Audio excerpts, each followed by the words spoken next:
everyone. Welcome in. If y'all can hear me out there in the chat, let me know. I think y'all can hear because you can hear the music, right? I get the sense y'all can hear the music. Awesome. Hey, as long as we can hear the music, we are good, right? But I hope y'all can hear me as well. I haven't really talked a lot in 2 days. I've just been typing, so I will try to make my voice work. I should have tested it, really. I didn't think about that. So I've been under the weather, guys. I woke up to snow a couple of days ago, and then I guess it brought the sickness with it. So, yeah. But I've been recovering in bed for 2 days. And you know what I did for those 2 days? I was just a consumer, and I was literally chilling in J for Justice chat forever yesterday and then today. Um, so, yeah, it was good company. We reviewed something over there at Jay's that I want to review with you guys, um, because it really just, man, oh man, it was a lot. And I think I was going to do it tonight, but we got some other more important things to get to. So I'm going to do that like a standalone, maybe a members only, where we can all get in there and just shoot the shit about it because, man, oh man. Anyway, we will get to that. Welcome in, everybody. Welcome in, my mod team. Thank you for being here. Um, they're not. We don't go at night a lot, so if y'all got things to do in and out, we get it. Semi Sharp, welcome in. Rachel and Butterfly, of course. Thank you, Pammy. Thank you for coming in, spending your evening with us. Carrie, Teresia, good to see you, my friend. We was in a chat the other day together. Hey, Jet, welcome in. Welcome in. All right, guys. I'm feeling a lot better. I just been like chilling in bed, taking cold medicine, and doing nothing but watching J for Justice or whatever, whichever channel she was on. But today we ended up, we were watching the Busfield thing. I did have to go run an errand, so I was like, I'll just wait and go live tonight. But I came back and it finally started. Oh my God, it was long. Um, I don't know what these attorneys were doing for either side. They were just really boring. They didn't land things well, in my opinion. They didn't tell the story. I don't know. There was a lot to be had, I think that anyway, but based on the law and the judge's decision, he's let Busfield go on bond. Now, I have a clip pulled up. So what Jay and I ended up, well, I started out watching the hearing in a local affiliate's YouTube channel, right? And I noticed the only other person in there besides me was Jay. That's where she was watching it from, but the audio was low. So I ended up going to her channel to watch it to chill with the peeps, and she had boosted the sound, so it was a lot better. But there was a guy that testified. They claimed they had 13 witnesses that were going to testify, but they didn't. But this one guy did testify on behalf of Busfield, right? And I just got this weird vibe from this guy. We're going to watch that guy. And then at the end, they show Melissa Gilbert, which we all know, the actress he's married to, Little House on the Prairie fame. But if y'all are old like me, you know. Um, and this guy that was sitting next to her, I mean, I saw her pray, which, I forgot to upload the pictures. Anyway, she prayed. This guy, I'm like, who the hell is that guy? Is he like an old actor? Like he just looked familiar. But when I researched him, I didn't know who he was. But I was surprised. I was like, New York. And then I realized, oh, these two like to hang out in the Catskill Mountains. Well, y'all wait till y'all find out who the guy was sitting next to her in court and what has been alleged about him in the past. Okay, we'll get to that in just a second. All right, I got too many screens open right here. Hold on. It took forever. Okay, so we also, earlier today, we got a big photo dump from the Idaho State Police in the Idaho 4 case. Over almost 3,000 pictures. Not all of them we need to look at. Some of them are very repetitive. Some we've actually seen before. Some we've never seen before. And we're going to take a look at those. When we get to those, I will let you guys know. there will be a graphic warning because you're going to see a lot of blood. Okay, this is true crime. Um, we want to be sensitive to these victims. You do not see victims. Okay, I want to make that clear because I wouldn't show it if it did, out of respect for the victims. But it does show blood, and it tells a story. Let me just say, anybody who thinks that Xana Kernodle didn't put up the fight of her life is sadly mistaken. Bless her heart. All right, let me see if I can get to my share screen so we can watch this guy testify on behalf of Busfield's character, I guess. Is it this one? I got too many things open, like I said. Okay. I may have to close something if it don't work. So this, I was watching Jay's because she did get the audio boosted for us, and it's better. Okay. Were there more than 4 seasons of The Cleaning Lady? No, it was canceled after the 4th season. So you were the lead director of photography for all 4 seasons? Correct. And as the lead director of photography on The Cleaning Lady, did you interact with Timothy Busfield? I did. Tim came to us season 2 at the end of the season, episode 11. So he came as a guest director on that. And then they brought him back seasons 3 through.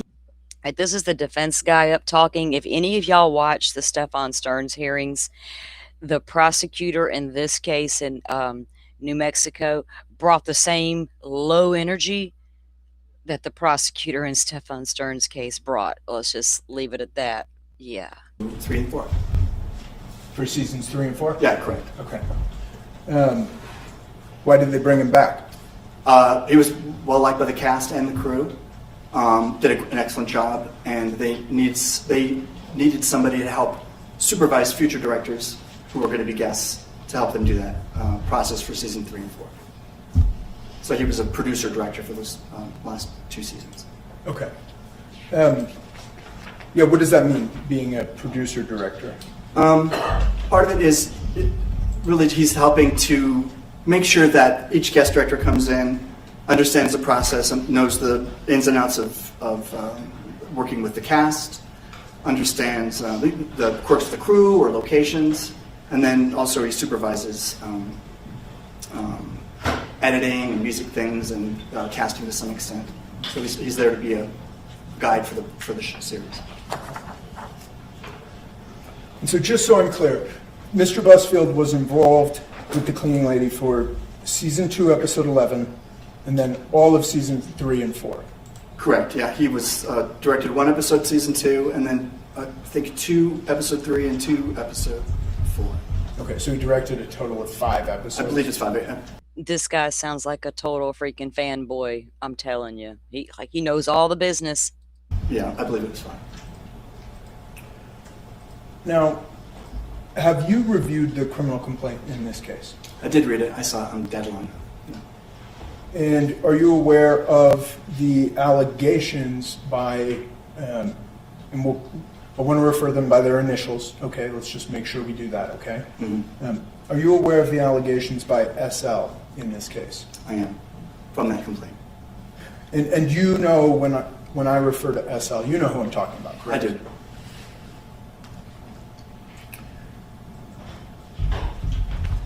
And based on your review of the criminal complaint, what is your understanding of the nature of the allegations in this case?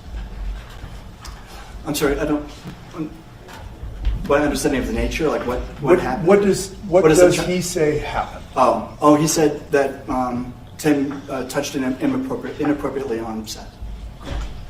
And was that during filming? Do you know? It seemed to me from the complaint he was saying it was on set while we were filming. You know, he said, I think I remember reading, he said something like, when he cut, he would come in and that's when he would do it. Okay. Now, as the director of photography, did you work on every episode that Mr. Busfield directed? I did.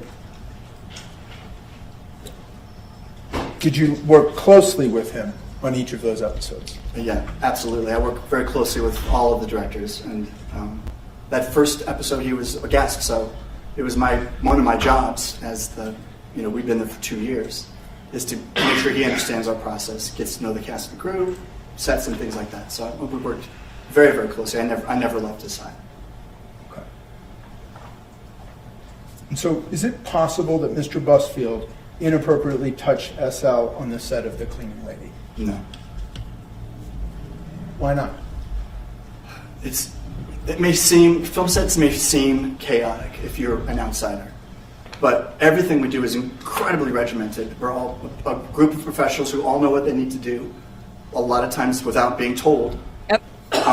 And at any given time, if the child was on set, there was at minimum of 10 people there on the set with them. It's just how it works. There's 2 cameras, 2 camera operators, 2 focus pullers, 2 boom guys, a prop person, a hair and makeup person, the studio person would usually be there, the first assistant director, 2 dolly reps, and that's for every take, for every shot, always. Especially with the children, because we had such a limited amount of time with the children. If they were on the set, we would bring them on and start rolling, because once they, the rules are such, if we go over, that's it, we're done, and we have to not shoot the scene and go over and spend a ton of money.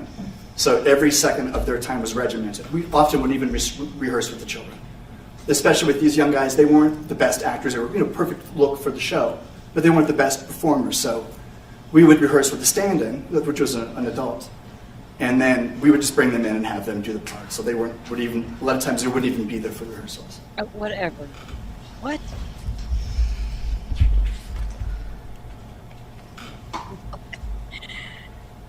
They sucked as actors, poor little fellows, so we had grown-ass people come in and stand in for them while we rehearsed. But they didn't need to rehearse, but they sucked. Wait till it gets worse. Wait till this dude... We'll just wait. I want to shift and talk now about these boys and their parents, okay? Let's do. During filming of The Cleaning Lady, did you get to know the boys and their parents? Now, here's the thing that bothered me. We are innocent until proven guilty. We totally get it. We agree with it. We're able to weigh whatever's there. But man, the prosecution didn't even come back and question this guy. They didn't present anybody up there to say, they didn't present the person that said, I saw him kiss the boy on the forehead. They didn't present the person that said, they talked about things that the probable cause referred to, right? And then this guy comes up here, and now he's going to start in on the family. So yeah, dudes, save it for trial. Save it for trial. Yes. And how much did you interact with those 4 people? Well, not a ton, but I always take care. I always make sure I get to know the cast very well, and the crew as well, but the cast, and try to get to know the parents of children when they come on the set, so they feel comfortable, know that we're there taking care of. So he was saying, she put my comment up there, I forgot, but he was saying that, everybody's around the kids. We see them all the time. There's 10 people watching them the whole time, except for their teacher, who was literally in charge of them. She was off hanging out way down there at the end with the other peoples that didn't matter. She was out having a good time and not attending to the children. Yeah. And where were you, sir? By the way, were you ever alone with these kids? Their children, and they feel comfortable. So I got to know them. I would see them when they would come to set. Okay. And we did occasionally see them after, at rap parties and things like that. Rap parties? Well, when it's over, you go and have dinner and to celebrate the season. Great. Okay. The boys' parents, what were they like? I think the mother was she always seemed very, very nervous and anxious and very quiet and reserved. You seem nervous and anxious, in my opinion, but the mom's nervous and anxious and very quiet at the same time. The father was very aggressive. Oh. Really very talkative, but didn't really seem to say much, just very aggressive. Very aggressive and talkative, but never seemed to say much. What kind of word salad are we listening to? It's very kind of alpha male sort of guy. It seemed like a typical sort of aggressive set parent. I wonder if every male seemed to be an alpha male to him. Um, was there anything that the father did that seemed odd to you? Yeah, I mean, yes. No, this wasn't on the Little House on the Prairie set, Stephanie. This was on a TV show set that Little House on the Prairie lady, Melissa Gilbert, her husband was the director. He is charged with acts against children, and it's not the first time he's had complaints against him. So it was on a whole different. He's just married to Melissa Gilbert from Little House on the Prairie. He he was overly aggressive with me. I feel like he was always trying. And now she's tried to come out and say, her and Almanzo's little PG kiss was a thing, but hell, we saw who was in charge that made you kiss Almanzo at that age. Come on now. To be my friend or wanting to, go do things after work or go have drinks or golf or, things like that. And I wasn't really that interested in that. Something he did do that for me that made me uncomfortable, and it was addressed earlier, was that he would have the kids, if we came on set and, if I was giving a high five to the kids and they missed it, the father would go, hey, go give Mr. Allen a hug. And that made me feel uncomfortable because I would never let my kids, just force my kids to hug. Okay.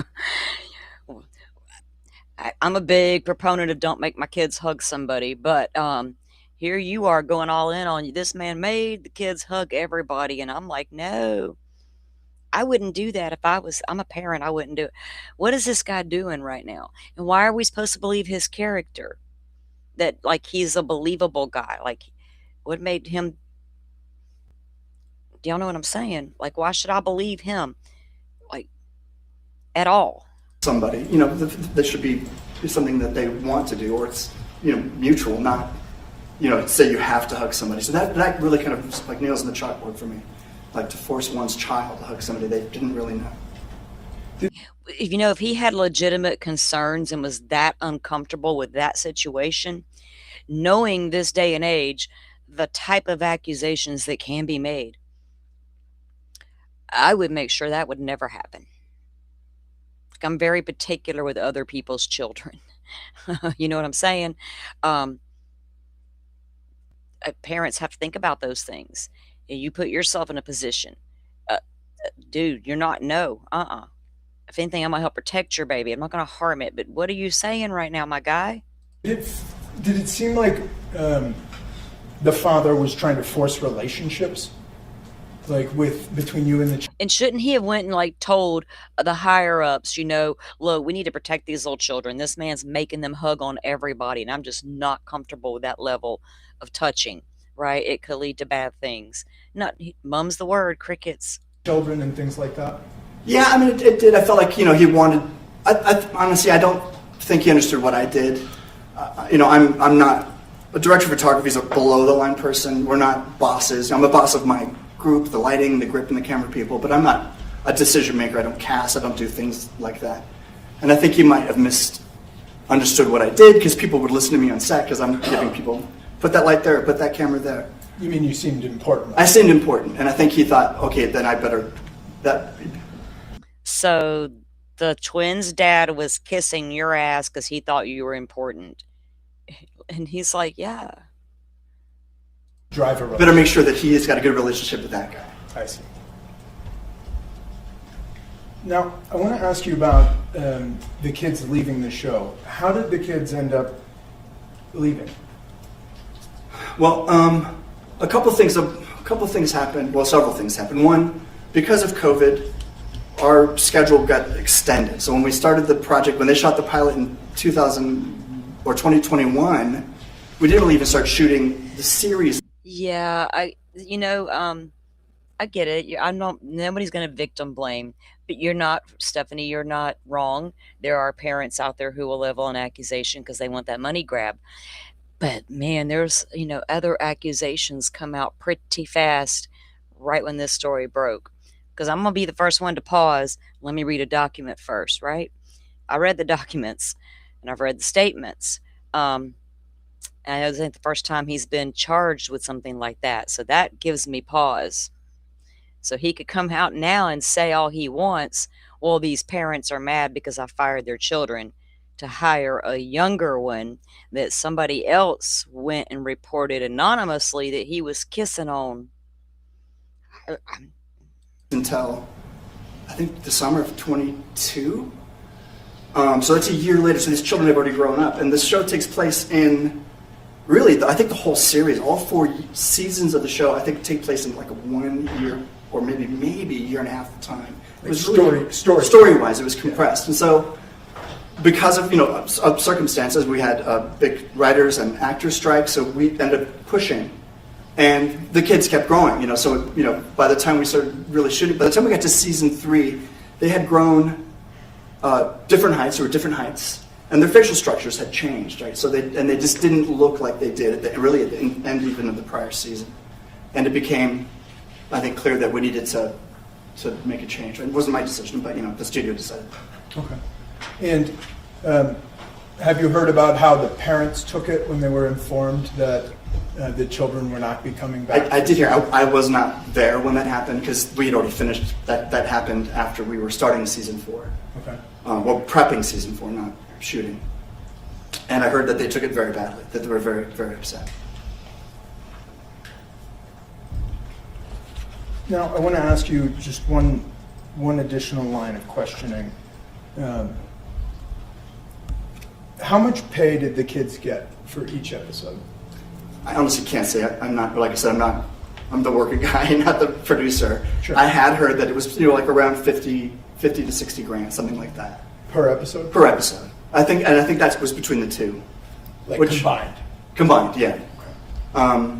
I'm not a producer. Nobody ever gave me a budget, so I don't know. But that's what you heard? But that's what I heard. And that doesn't seem out of bounds for what that rate is for what actors make. Okay. And how many episodes were there in season 1? Season 1 was 10 episodes. And how many episodes were there? Yes, girls. He was a guy that worked on the set there. I forgot what he said he did. He was like the grip, the guy that works under the director. He's not as important as the director. He's made that clear. He's a nobody in his eyes. But yes, he was working on set. And apparently he's the all-knowing one. In seasons 2 and 3? I believe those were 12 episodes. Each, yeah. So 34 episodes? Correct. Yeah, correct. So over the course of those 3 seasons, we're talking millions of dollars. Yeah, not my strongest, but yeah, that's like $1.5 million, something like that. I don't think math is your strong suit. It is not I'm sorry. Welcome, Stephanie. Welcome. Thank you for joining and becoming a member. Yay. It's not. Now, Mr. Codillo, do you have any idea how much of that money would have to actually be set aside for the children? I do actually. My son was in a commercial. Oh, really now? Stage parent much? All of y'all got babies in the industry? We can make a little bank off of them. Because you can go into the laws about how much y'all get to spend of your children's money now. Here we go. A nationwide commercial when he was 5 years old. I was shooting the commercial, and so then I was able to get him in, which is great. But it was a significant amount of money. It was a Super Bowl commercial. And so I was told we had to start a thing called a Coogan account, which is, that you create a fund that isolates the money from the parents. So when the kid turns 18, they get that money. And interestingly, I thought it's 15%. But 15% is what they need to put aside. Yeah. But I actually thought it was the opposite, and I put 85% in the Coogan, thinking kid gets 15% and the parents get 85%. You know how much it costs to live in Cali in an average ass house?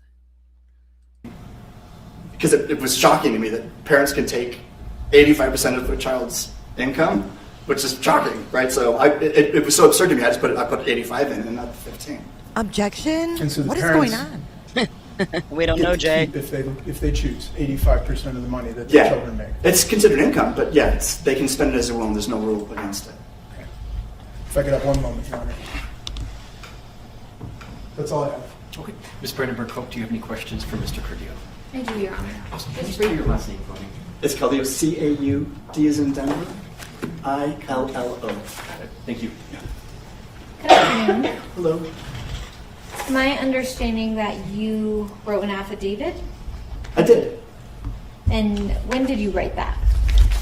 Okay, that's the little prosecutor there, and she is so uneventful. Look at the way Timothy stares at her. And he had on his handcuffs, and he continued to write notes. She's really just going to go back through the PCA stuff. And they do talk about how the teacher barely even spoke of where this teacher was. The whole thing was weird. I want to look at something. Okay, this guy right here on the left. It's like, man, if all, you got to be in the inner circle to come in there with her and sit right there. He didn't shy away from the camera. Bless his heart. Your Honor, at this time, I'm going to hand it off to my partner, Ms. Fairberg, to make argument. Thank you. Well, now we get the female. Okay, hang on. I want to get it to where The the judge client is. needs to trust therapist and Because Court. I will, The victim. I'll grab the link to the whole thing. If you guys want to watch it on your own, you can go do so. It is long and it was boring. It was, wow. It was a lot. But the judge is going to let him go on his own That recognizances. order tomorrow. Is there anything else the state would request, Ms. Brandenburg-Koch? Good. I would ask for no contact with children under the age of 18. Oh, yeah. Some sort of sexual contact. He's like, oh, yeah. Ill.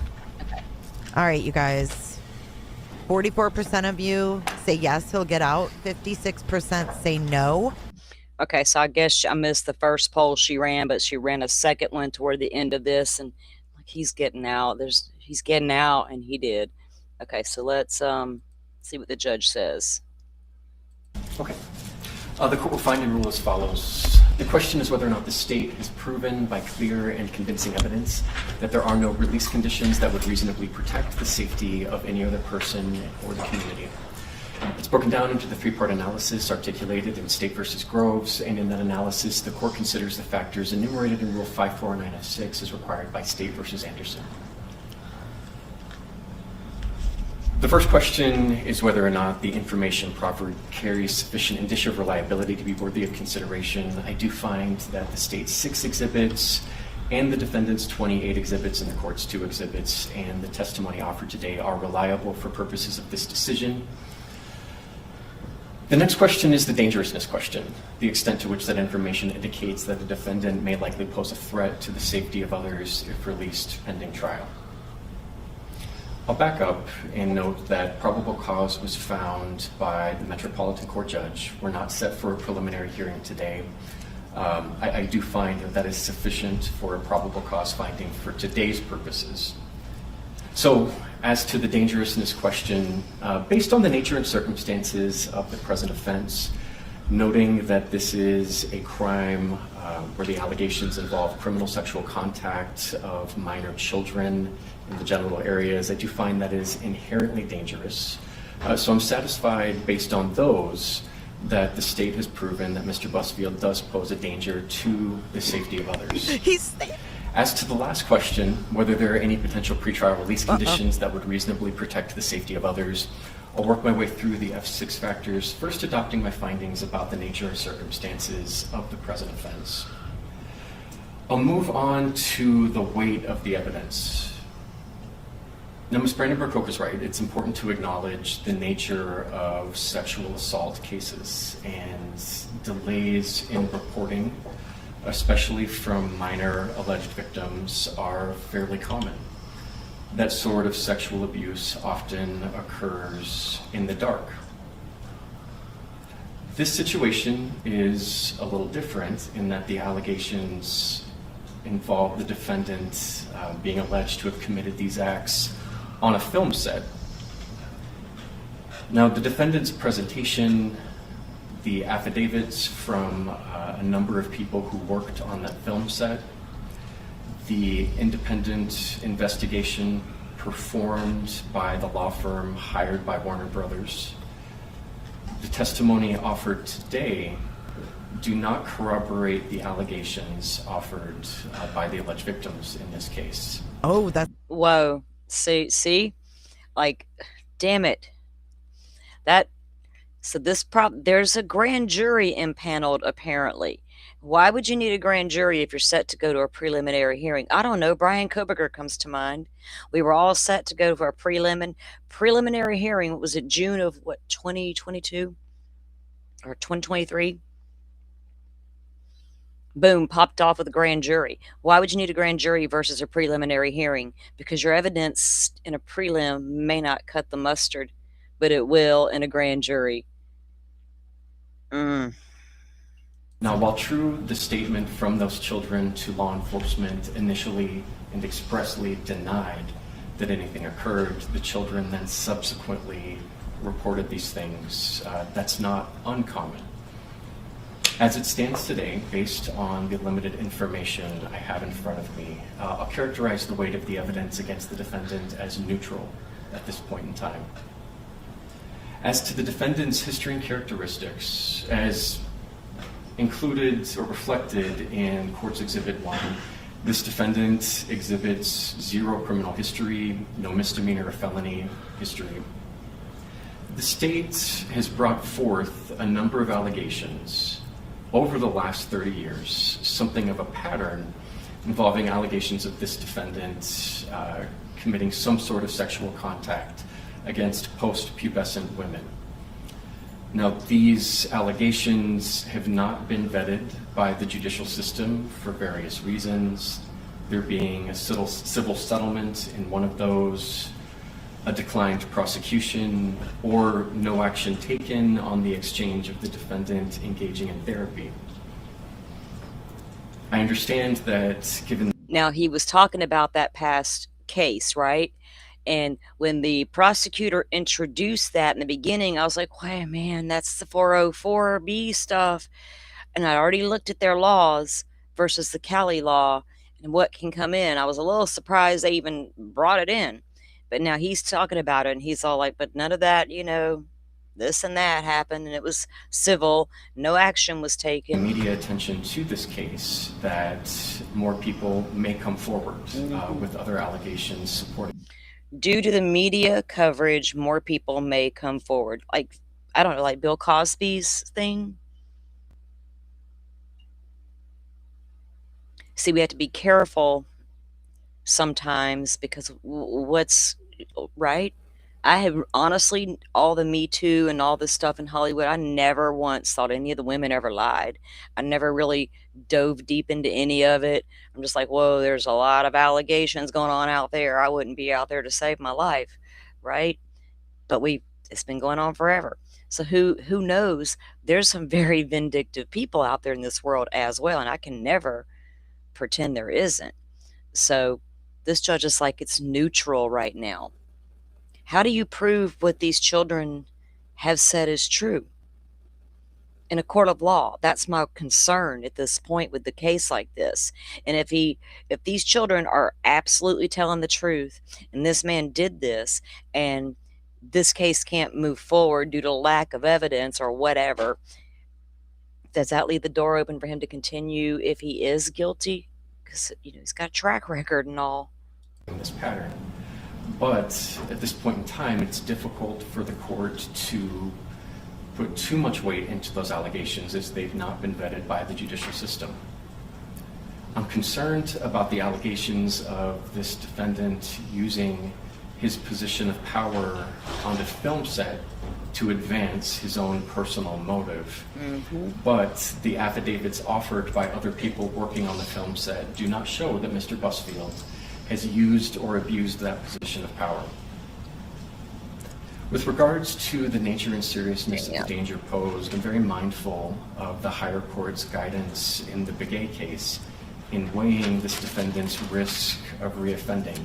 Now, at some point during this hearing, if you guys go back and watch it, and I do recommend, thank you, Butterfly, for dropping the link. Go watch it on Jay's because the audio is better. They introduce into evidence an audio recording with one of these boys. And it's very early on, I believe, when Warner Brothers was doing their private investigation, right in the beginning when the accusations were made. Um, and the boy says he was never touched by Timothy Busfield. Um, but as we all know, that doesn't mean anything with children, right? The first time they're ever asked, they're probably going to deny the hell out of it. So they did introduce that as well. So I do encourage y'all to go back and listen to it if you want to hear that stuff. But just these attorneys might put you to sleep. But given the lack of a pattern involving children in this case, I think that can be remedied through different conditions of release. For factor E, I don't find that there's been sufficient presentation that this defendant may commit new crimes if released pending trial. There's no evidence of a pattern of criminal conduct. There are no similar allegations involving children in his past. There's no evidence of noncompliance with prior court orders. Rather, this defendant self-surrendered and submitted himself to this court's jurisdiction, demonstrating compliance with the court order for his arrest. There's not been any prior pretrial detention finding. So on the balance, I cannot find that the state has proven by clear and convincing evidence that there are no release conditions that would reasonably protect the safety of any other person in the community. So I am denying the state's motion. I'll take care of that order. That'll be published tomorrow. So Mr. Busfield, I'll set the following conditions of release. You're authorized for release on your own recognizance with the conditions that you appear at all future court settings. You're not violating laws. You'll be supervised by pretrial services here in Albuquerque at a level 2. I'm not going to prohibit your travel. I understand you may not live here, but you will need to report to pretrial services here. You're not to possess any firearms or dangerous weapons. You're not to possess or consume any alcohol or illegal drugs. You may know. No alcohol. Damn, I was looking forward to that first shot of whiskey when I got out of here. Fuck. You must notify the court of your address. You're not to have any contact with the alleged victims or their families, and you're also not to discuss the case with any witnesses. That's what the attorneys and their investigators are there to do, and we can't have you tampering with any of that. Dude, you over there on the left, I got my creeping eye on you. I see what you did. And then you'll need to maintain weekly contact with your attorney in this case. So, Mr. Busfield, do you have any questions for me about what any of those conditions mean? No, sir. Okay. So, attorneys, I'll take care of that order tomorrow. Is there anything else the state would request, Ms. Brandenburg? Good. I would ask for no contact with children under the age of 18. Oh, yeah, sorry. No unsupervised contact with any minor children in this case. Oh, yeah, I'm sorry. Did he forget why we were here? He's like, damn, this hearing went on forever. I forgot why we were here. Oh, yeah, no contact with minors since I didn't restrict your travel and all of that. Don't go being around the minors, man. That won't be a good look. Mr. Dodd, any other conditions you'd request? No, Your Honor, I would ask just if the court can get that filed through your TCA today so that I can... Oh, this conditions of release? Yeah. Yes. I've already, yeah. Perfect. That'll be filed today. Oh, so he can get out and fly home real quick? Or does he got to fill out some paperwork and get all that? Y'all got a private jet waiting to scuttle him back on down to Hollywood? I'll take care of the full detention order tomorrow. And so without anything else, He'll be home tonight. Yes. state Not at this time, Your Honor. and defense. No, Your Honor, thank you very much. Okay, thank you all. We'll be adjourned. All right. Now, obviously, if this is all some bullshit by some crazy ass parents, because apparently they also brought into the court's hearing, these parents have a record, or at least one of them does. They didn't elaborate on the record, but they sure introduced it, right? Put that reasonable doubt out there. We already heard Timothy's defense is these parents were upset because he fired the boys. Twin boys, fired them, hired a younger actor. They retaliated by making these accusations. Somebody in the documents even stated that the mother had made the comment she was going to, get back at him or whatever. So it's hard to feel neutral in these kind of cases, isn't it? Because we want to believe the babies, but by God, let me find out that mom and daddy are lying and using them babies in that kind of way. That's torture in itself, right? Oh, we just ain't gonna put up with none of that mess. What are these people thinking? Lord, Lord, Lord, Lord, y'all. I just had my first cup of coffee in 2 days. It was good. When I don't feel good, I can't even drink the coffee. I just been like laying in bed and vegging. Wow. So he gets to go home. Now I couldn't help it. That guy was weirding me out. Okay. And while I'm sitting here thinking about it, I'm like, did I save that to the right spot? Because I had my phone open earlier and I may have. Let me see. Um,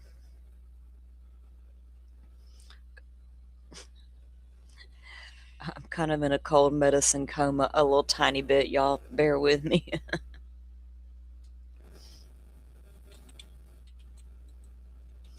Okay. I don't know if I said. I may have. Oh, I know what I did. Hold on. I got to retrieve it real quick.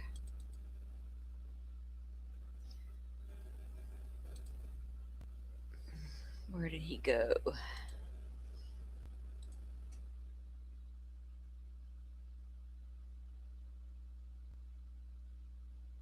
Oh man, there's also something else we gotta read. I had this. There's an article. Man, Timothy Busfield shared intimate details of his sex life in a court filing. I was like, TMI, TMI, dude. What are you fucking doing? Um, we didn't need to know all that. Oh no, is this it? Okay, here. Now I don't know if I can get all my screens open. I got way too much going on here. Uh oh. I think I accidentally took down the screen I had up with all those photos from the Idaho 4 things. It took forever for those things to load up earlier. Well, if it takes forever to get them back, it takes forever.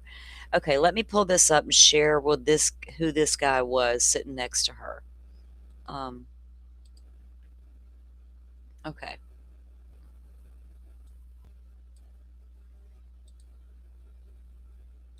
get out of here.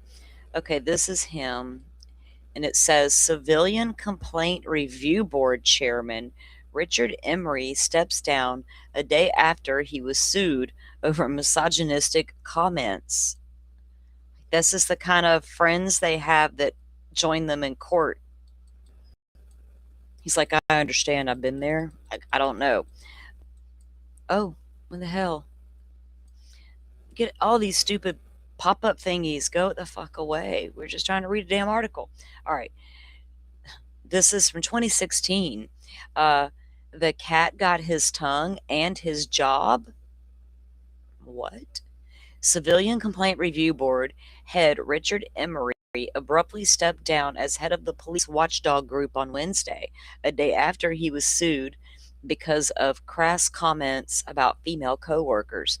A lengthy substantive discussion with the mayor, he and I agree that the confluence and recent circumstances will preclude me from further fulfilling my goals as chair of the Civilian Complaint Review Board, Emery wrote in a letter to the officials. Um, and I was like, well, this dude's in New York. Is the right guy? Well, turns out, yeah, apparently Melissa and her husband like to hang out in New York. I am resigning today with the clear message that I believe that the board and the CCRB staff can best continue what we started without me and with new leadership. In a statement, Mayor de Blasio said, I want to thank Richard for his service to the city. Over the past 2 years, the CCRB has resolved cases much more quickly and efficiently, and I'm thankful to Richard and the entire CCRB staff and their dedication to this effort. Well, they're thanking him a whole lot. What did he say about people? Um, Executive Director Mina Malik's suit, first reported by the Daily News, said she was being retaliated against after complaining that Emery had referred to her and another woman attorney as um, the P words. I got in trouble with YouTube for saying some stuff the other day that was in a document that was repetitive, and I'm like, man, I knew I should have shortened them words. Anyway, he called them the C word, lady words, lady part words. Well, Emery, a longtime civil rights lawyer, said he wasn't referring to their gender. He was encouraging his staff to be tougher in their dealings with NYPD Advocate's Office. Oh, dude, I was talking about the cowardice. I use animal metaphors, and they don't have anything to do with sex. Animal metaphors. You mean like the word bitch? What? Nothing to do with sex. The board was supposed to meet Wednesday night, but Emery announced the meeting's abrupt cancellation in an email to his staff, though he offered no reason for the cancellation. The email's subject line reads, Mayor's Request.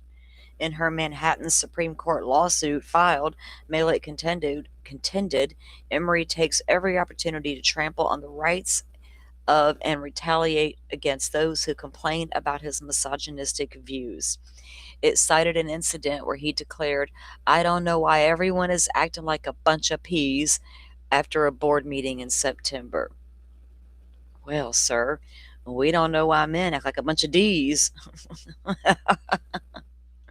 But here you go. It wasn't the first time Emery's animal cracks got him in trouble. In February, Emery apologized to the NYPD after the Daily News reported that he characterized criticism from the police union as squealing like a stuck pig. Well, he also came under fire after the news revealed his law firm had been representing clients who'd had their complaints substantiated by the CCRB. Patrick Lynch, head of Patrolmen's Benevolent Association, had repeatedly called for Emery's ouster. Um, we have to question if a man who referenced to New York City police officers as pigs is now being sued for using a derogatory term to female staffers has the temperature to sit in judgment of police officers' behavior. It should be clear to any reasonable person that he must go. Emery was appointed to the board by Mayor de Blasio in 2014, July of 2014, and had been a bundler for his campaign, a bundler for the campaign. The mayor issued a statement thanking Emery for his service, saying that on his watch, the CCRB has solved cases much more quickly and efficiently. All right, so this guy's like got a history um, here in New York. Now, I don't know how long they've been friends with him and why he's like some kind of he's a lawyer. So his law firm had been representing clients who had complaints. So damn. Is he like giving a like behind the scenes advice, right? So I had found an article about Mr. and Mrs. over there where they had some ties to the Catskills. I guess they bought like a little villa, you know, um, and they remodeled and all the things you do, and they lived there in the woods, like the prairie days. I don't know what I did with that article though. So I'm guessing that's how their ties, if they had a home in New York, and that's where they spent a lot of their time, that's how they know that guy, right? There's the New York connection. I was like, well, that's an odd guy to bring into the court with you, considering what his charges are. And if an armchair sleuth like me can get curious about who the hell that guy is, and in 5 minutes figure out the man, that guy's got accusations against him, well, let's see how fast it takes some mainstream media fuckers to get hold of that. I'll wait.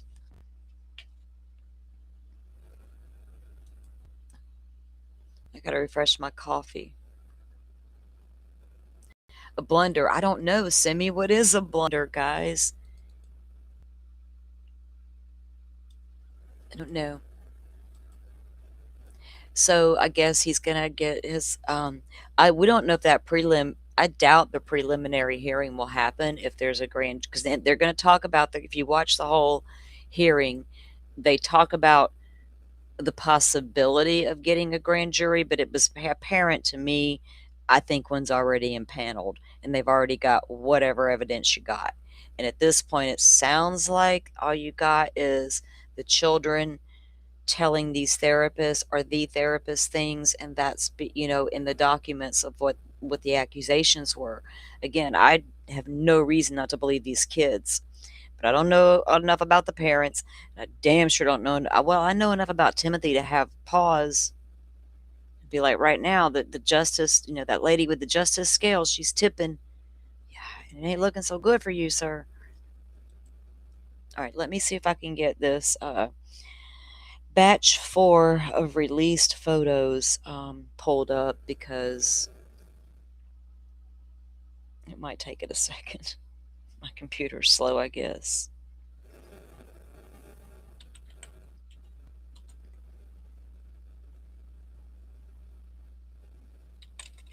It's actually took. I remember it taking a long time to upload one of Stefan Stern's, like that 800 and something page one. It would take forever. This one kind of felt that way.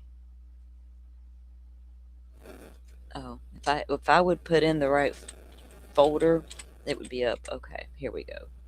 Duh. Okay. All right, give it a second. Let it do its thing. I'm going to mute for one moment and grab some coffee, guys. I'll be right back.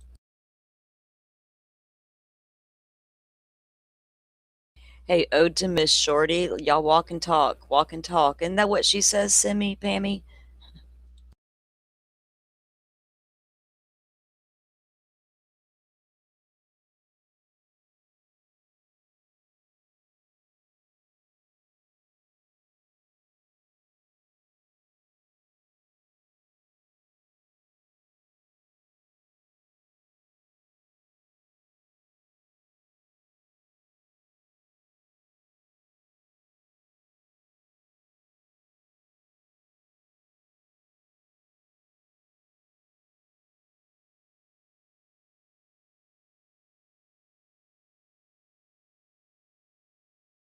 All right, all right.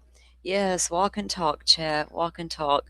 And I remember one time she was saying that in chat, and she's like, "Oh, it comes," and I said something, and she's like, "Oh, Salty, it comes from my restaurant management days." Walk and talk. I'm like, man, I was a restaurant manager as well. There's real two huge things that she and I have in common. We both lost somebody we loved in the same way for the same thing, and we both were restaurant managers, and we knew what walking. I knew what she meant. Like, no, no, I in team. Keep walking. Clean while you walk and talk. Don't stop moving. All right.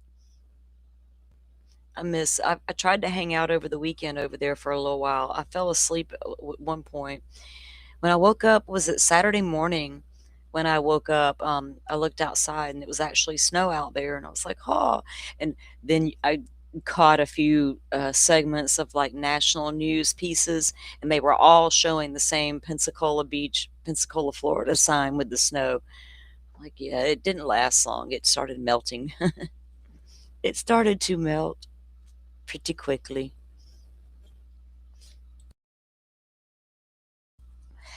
Somebody was like leaving me comments about y'all are probably freaking out about the drive, and I'm like, I don't feel bad because I'm not going to drive in it, but that little tiny bit of snow we had in the little bit of, watery, icy roads for a minute, and then 2 days later, there's like a 100-car pileup in an area that people know that's going to happen. And I'm like, what are these randoms that are just driving on a winter vacation and aren't used to that type of condition? They mess up, or is it people who know better every year, right?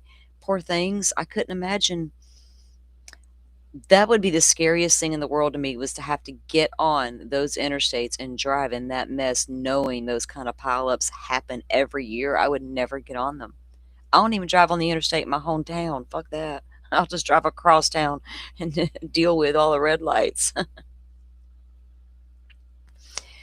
Semi shout out, 34 years in food service. It's hard to find good people in food service, so shout out. My kiddo's in food service now.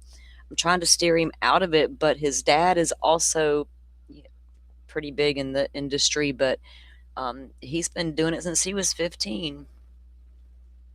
He's 19, and right now he likes it. So I'm like, okay. Became like a little manager in no time. All right. Did y'all agree with Timothy getting out on the conditions of just go home but show up in court? Oh, and by the way, don't be around the minors. Are we good with that? I think that's fair. Y'all sound off in the chat and let me know. Or did y'all do that and I missed it already? Sorry. You were in the industry as well, Pammy. Y'all know what it's like, right? Man, that one day I'll never forget my weirdest experience. Well, there was two. That one day, that girl, her makeup, I was like, "Whoa, chick, what in the world's happening here? No, no, no, no, no." Um, but that one kid, I was, oh, well, actually three. There was the girl I asked to go get me some crackers, and she comes back and she says, "All I see is saltines," and all I could do was look at her. I was like, "What?" She's like, "All I see is saltines." I said, "Yeah, the crackers." She's like, "No, saltines." And then there was that one kid. I said, "You need to sweep." And he's like, "I don't know how." Y'all teach them babies how to sweep.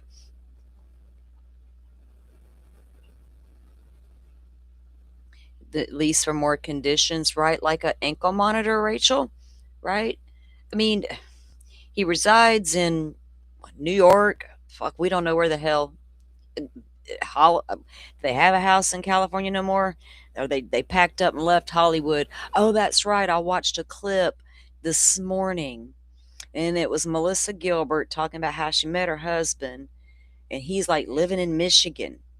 Oh, that's right. She said he lived in Michigan. She'd already met him a couple times or whatever. They hook up in this bar. And she's like, "Oh, you living in Michigan, not Hollywood. Take me away. Take me out of big bad Hollywood." So he does.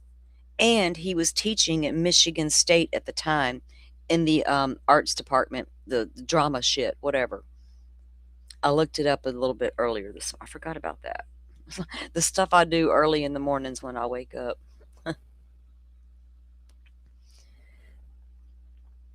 So we don't know where they lived, but he's like, "Yeah, you can just go home and chill. No ankle monitor, no nothing." I don't know. And the judge said the evidence was what, neutral? Yeah, neutral. That's what he called it. Let me get this banner out of the way. Let me get a different one up. Um,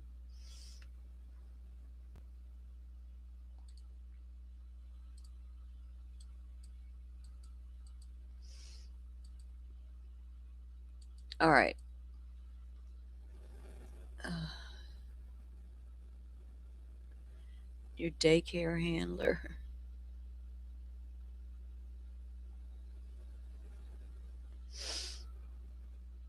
Yeah, my son likes it so far. I mean, he's like, trying to finish, get through school and stuff. So he's like, "I'm cool right where I'm working." I'm like, "Alrighty." No telling. No telling where he'll end up in the future. He's actually grown up in a restaurant, basically. You know what I'm saying? Because his dad is. I always worked in the industry until I didn't, until I retired from all that. But his dad stayed in it, and he's still in it. And this kid literally has grown up in a restaurant. So in fact, when they hired him at his job at 15, they're like, "Are you interested in going to management one day? You already have all this stuff ready to go. All your stuff, food safety and all that." I'm like, "No, y'all hush. Hold on. Give the boy a chance to make up his mind." But it's not a bad career if that's what you enjoy, right? I didn't mind it. All right.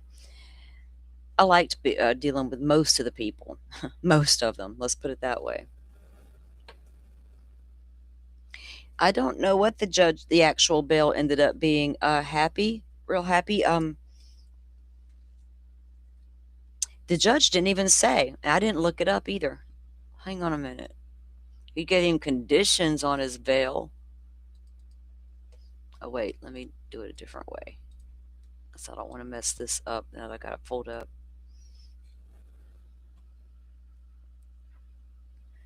Let's see if I can do a quick search.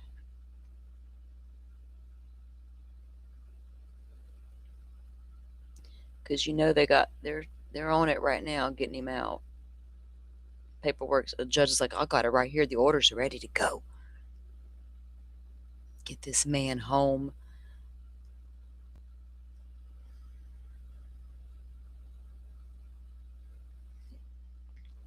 He might have a masseuse and all that waiting on him.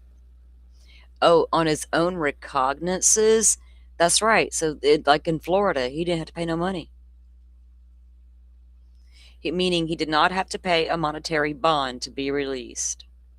Wow. In Florida, we have the same thing. You can be released on your own recognizances once you go make your first appearance, as long as you don't have any like a record or whatever. You know what I'm saying? Same thing. But damn, they really let him go on easy terms, right? Pretty easy terms. And I can't believe that in the end they were like, "Oh yeah, and stay away from the kids." What's going on? You're gonna try to scare me away. I don't want to scare people away. What are y'all talking about? What are you talking about, Stephanie?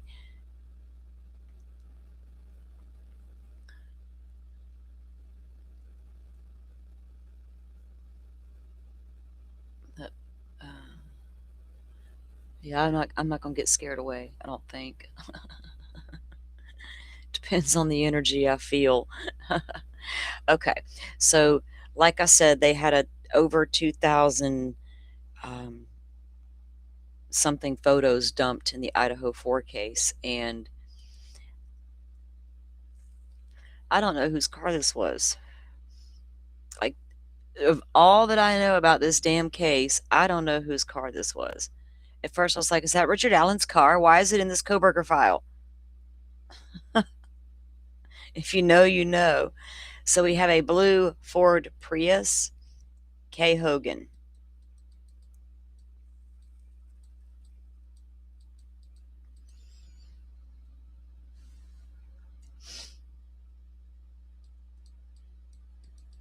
Was this like suspect vehicle too?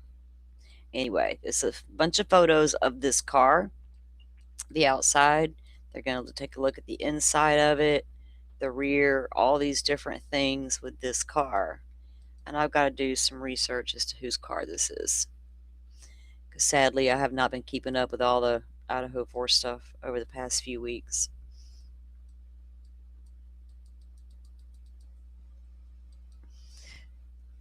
And I don't remember if we've read it in we've read so many of the documents that were dumped onto the websites, right? The Moscow Police Department website and the Idaho Police website. And being on this cold medicine, I cannot recall if I've read anything about it even. Okay, so they're going to get into like the inside of the car. And there's so many of these photos, guys. I'm going to skim through some of them. When we get down, I'll show you. There didn't appear to be anything in this car, right? There was like no evidence markers or anything like that that they took photos with.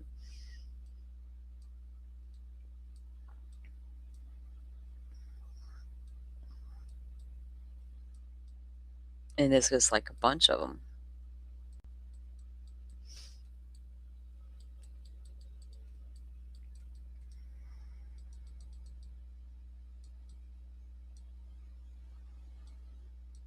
And none of the 4 victims owned this car. And I'm gonna get. Oh, they have a little snack in there, like a little snack. And there's some gloves, but it's Idaho, and I would think a lot of people have gloves in the car.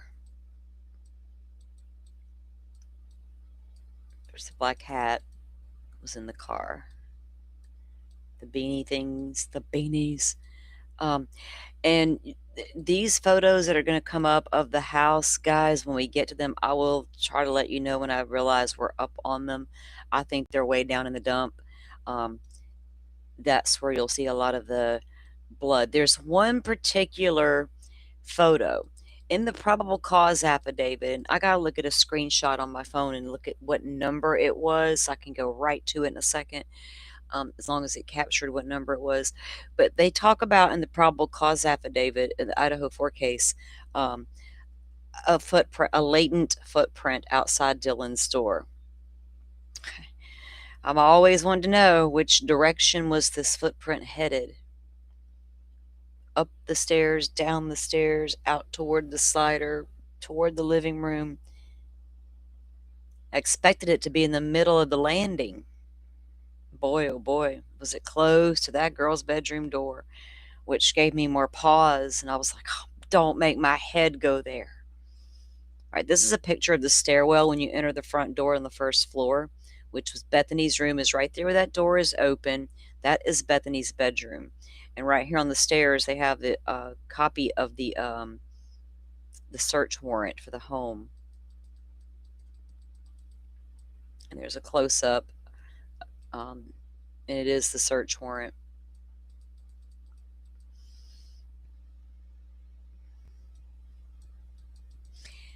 Now, notice in this picture, for a lot of you that have followed the case from the beginning, you've known about this picture and what appeared to always be blood coming down the cinder blocks in the on the outside of the home. Do y'all recall that picture from the media? When you take a look at the photos from inside, that's Xana's bedroom.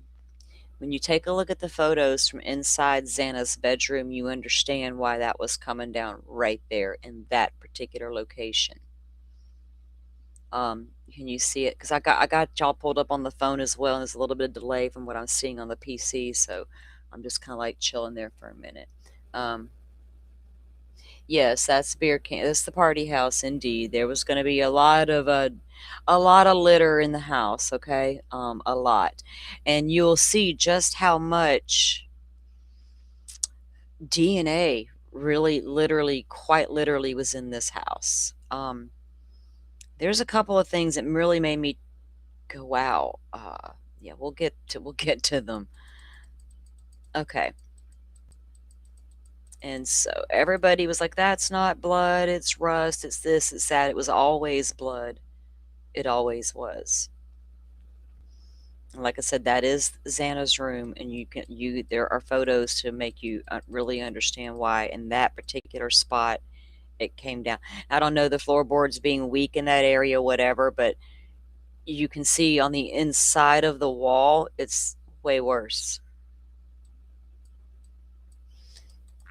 Of course, this is the back slider, and right above is Kaylee's bedroom.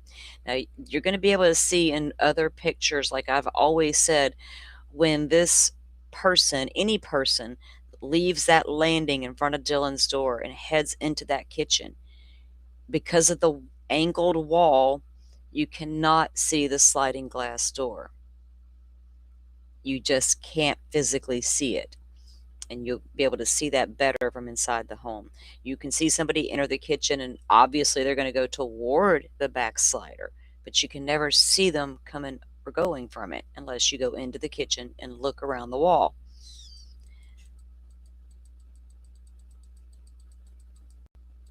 See the weird wall here? It's got these cabinets, and there's that table here. It's got a lot of parties, cups and shit sitting around that table.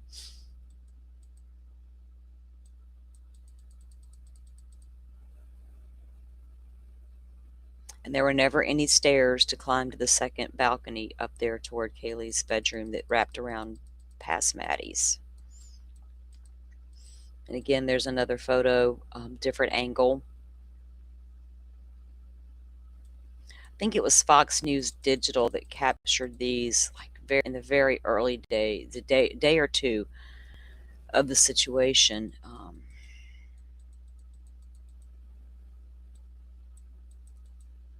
Okay, and that's just again a shot of the backyard.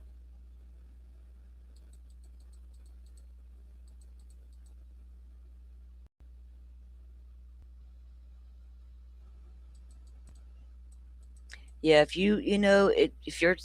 if you're roaming around town checking out everybody's houses, Because apparently, according to documents, especially in that lawsuit at WSU, when the statements those girls were making, seeing him out the window, see he's in my area, they're seeing him near the homes. He's apparently going to all these homes, checking them out. A few times out here, you're going to catch on quick parties and things like that. And if you drive down Walenta Drive, you can see a whole lot about this house. You can literally park your car near the arbitrarium and get out and walk amongst the college students and take your time strolling right down Walenta Drive and see everything you need to know about the back of this house. I've always known that, and I made a video about that using somebody else's footage who drove down that road during the time frame. And what you could see is amazing. And you can see Koberger on the released cams, right, of the car creeping down Walenta in the back, and then you see it coming into King Road and passing 1112. He's creeping back there because he can absolutely see everything going on at that house, including Miss Molly and her headlights doing bizarre shit down there. Okay, we're going to just kind of skim through a lot of these because they're repetitive, and of course, the backyard again. And we don't know how ajar that back slider really was, right? It's never been definitive in any of the documents read so far. Was it all the way open, partially open, a couple of inches open? What are we doing here? How? When the first cop got there and approached that door, what state was it in? I'd like to know. Did a picture get taken right then of how far that door was actually open, if at all? Apparently it was a little bit.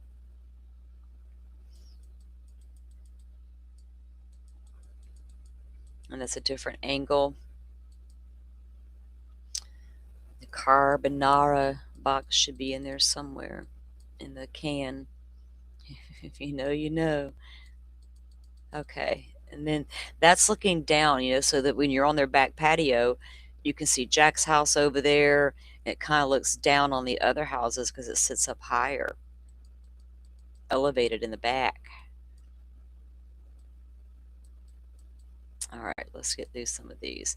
Now, this is interesting. We've always known about this little thing out here. I'm going to get down to the other photos because there's one that a lot of people will probably recognize. Now, this damn picture or piece of paper, I'm trying to make this work where y'all can see. It says Die Mogan. What?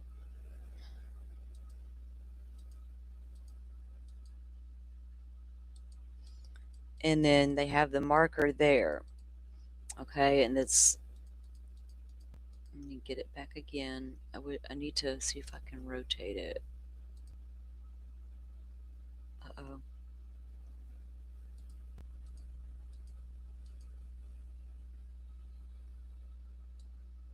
Oh shit. Never mind, it went berserk on me. Oh goodness. Let me do this. Okay.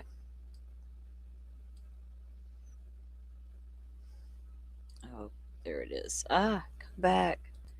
Sorry guys. It's got a mind of its own apparently right now. Now those appear to be the cutouts that were taken from Maddie's bedroom. And we saw cutouts were taken when they went and reopened the house. Remember they boarded up the windows? Yeah, I'm gonna go back. I'm trying to get back to it, guys.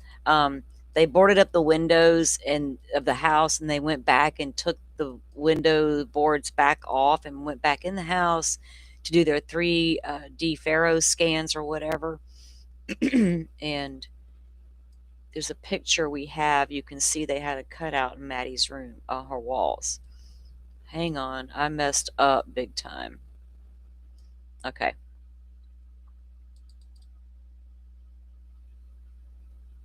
I rotated everything and messed myself up. Oh.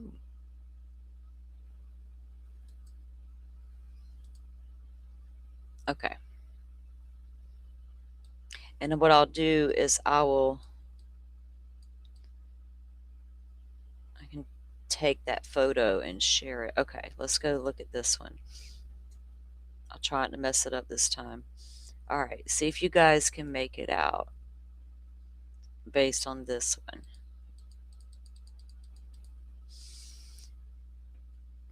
I may have to turn. I'm waiting on the phone to catch up to this screen. Hold on.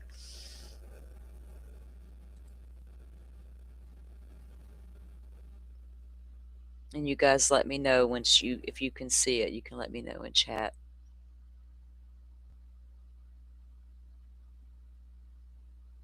There are houses, Stephanie, and apartments. Just to the immediate right is the Queen Road apartments, big brick apartments, and right across from them to the right is also the Whites apartments, and then there's houses next to them on the other side.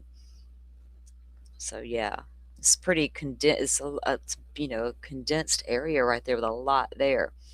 Okay, can y'all see that now? It literally, if you, I don't know if it says Maddie Mogan, right? If it's a piece, it looks like if you open it up, it would be folded, right? So, damn it, I need to turn this around so y'all can see what I'm talking about. So think about it, Maddie. Oh, here we go. Okay. So if you're spelling her name, and this is like a piece of paper that fell out of the trash or some shit, whatever. Let me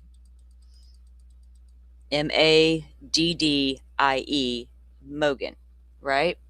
It looks like it says Die Mogan, but I guarantee you it's probably folded up and it probably says Maddie Mogan. What do y'all think?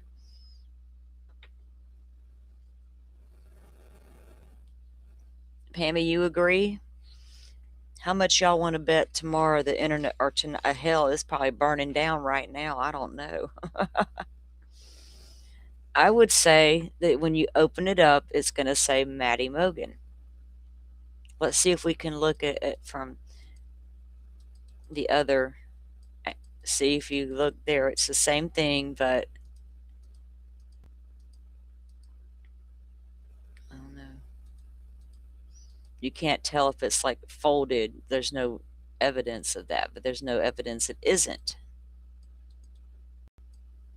Same piece of paper without the evidence marker. Ah.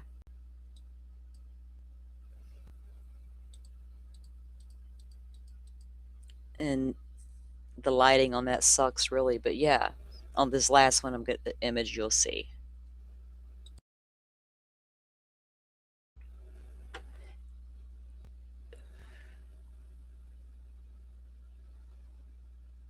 Yes, semi-sharp. They did take it into evidence. They know what if, you know, they know if it's unfolded if it says Maddie Mogan, but the internet is, you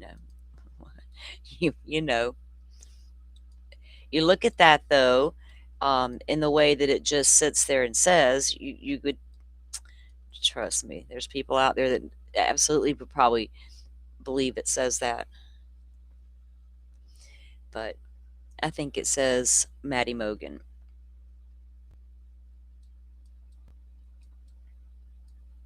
All right, there's an image of some blood evidence on the wall. I think I need to zoom out on some of these so we can actually get.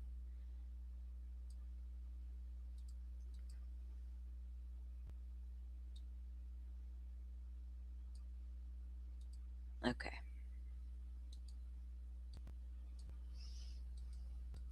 And some of them don't show anything.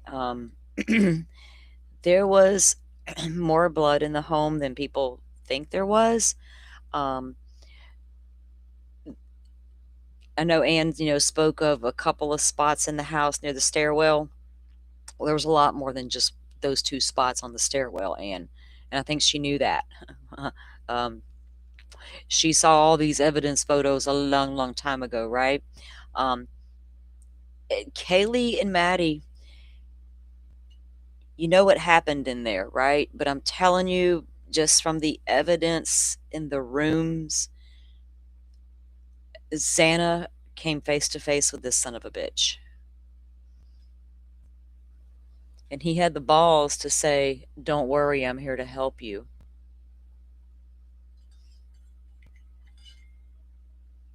To her. And all Xana wants to do, dude, is find her vape and have a good fucking time.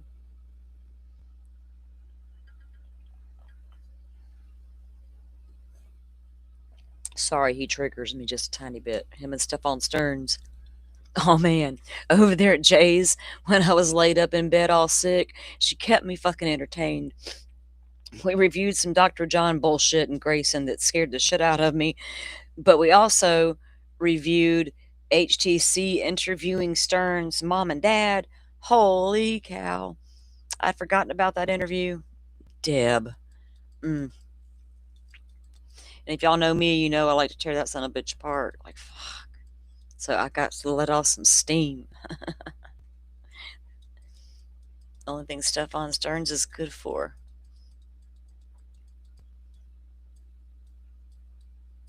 Okay, more images. Let me of just the stairwells and stuff, and you can see some on the walls there.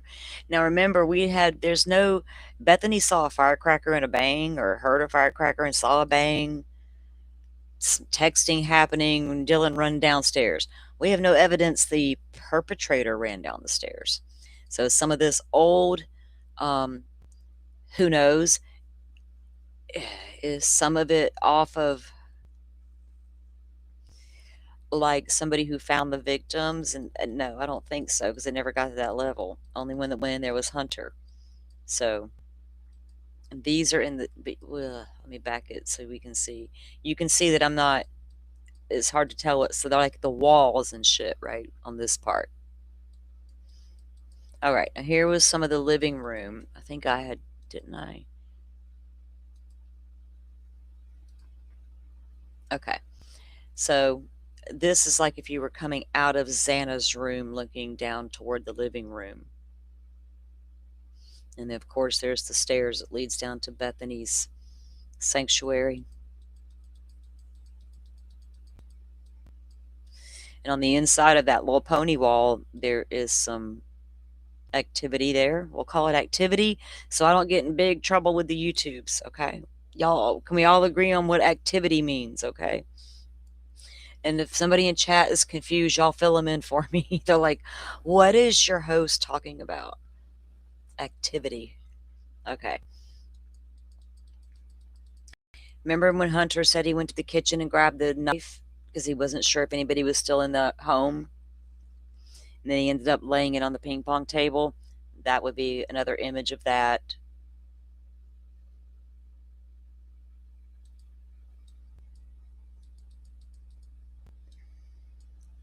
Now, in this photo, we've had this one for quite a while, and you could see two little spots over here, right? You could see the two faint, well, actually there's three, but you really couldn't see more than that. But now this is for as redacted. And this is some kind of black vinyl or plastic. What the hell is that? But up here at the top, there's a plug. What are we doing?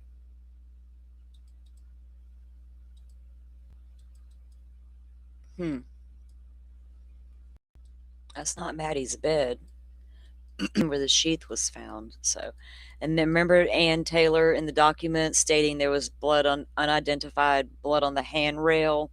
Could this be what she was speaking of? Because we got some here on the handrail.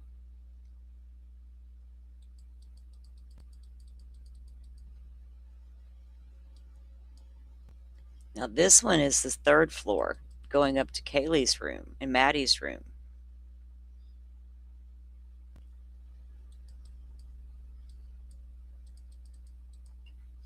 And then, so this would be the wall up. The hell? Some of it's hard to figure out which walls they are. And some you can absolutely tell, especially when you get to Xana's room. Okay. Um,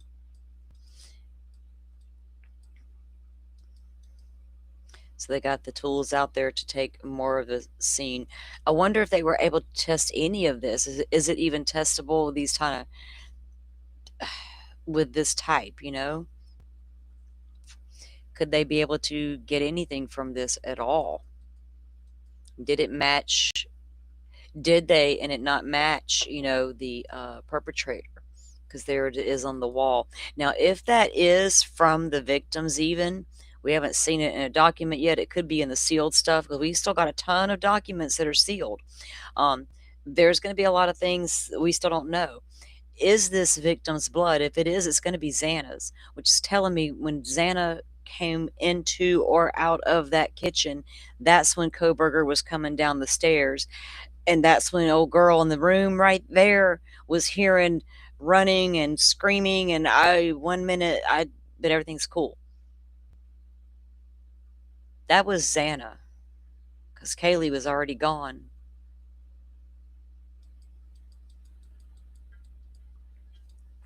And Xana ran back to her room. At some point, this dude caught her and casually says, "Don't worry, I'm here to help you." And you heard it from your room. Hmm.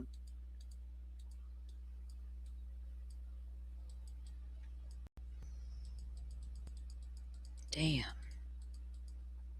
Now, there's a hair on the wall here, and it looks to me like it's hard to tell if there's blood like on the hair itself.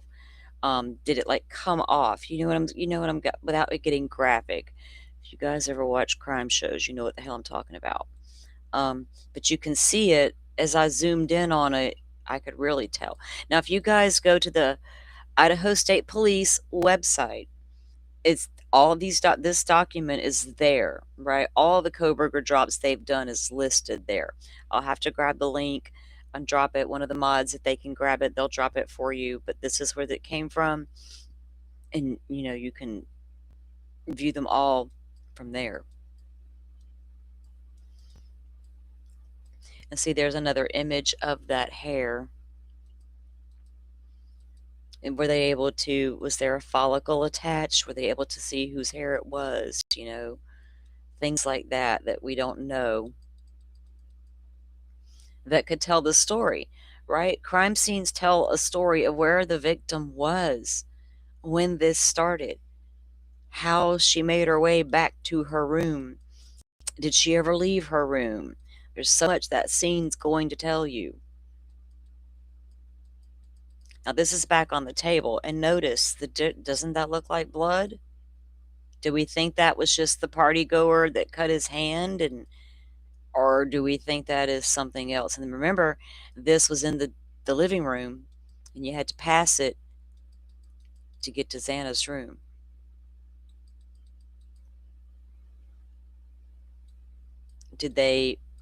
We have photos. I have them all on my phone. I need to upload them, and maybe we do a members only and look at all that.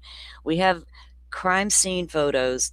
Well, actually, what it is I think it was Fox News Digital again, out there with their big, telescopic lens, and they had zoomed in on the crime scene, people inside the house. And you could absolutely see the chick with the swabs in her hands and everything. And she was in the living room.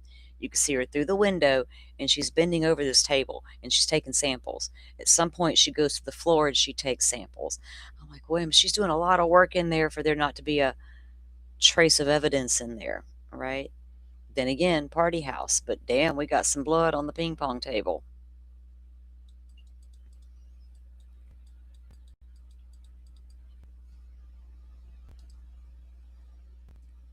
Okay, let's see. And then, of course, the kitchen. Now, now I know a lot was said about the French fries on the microwave and the DoorDash or an A order sitting on the counter with Xana's name on it. There is also a food bag in Xana's bedroom floor, and the bottom of it is soaked in blood. I don't know which order's which, and it doesn't even matter to me.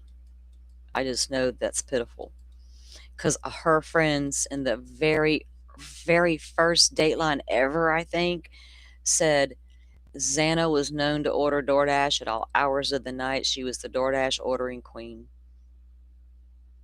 The girl had DoorDash everywhere. All right, we had heard there might have been blood in the kitchen, but it was never confirmed anywhere.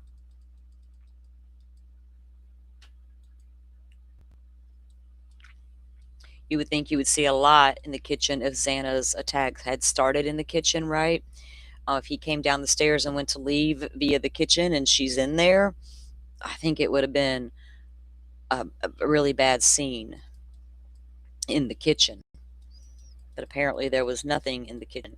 Not even a trace of somebody changing at the back door before we head out for the night. Putting that kill suit in a backpack. Maybe. I don't know. It's just a theory. Always was.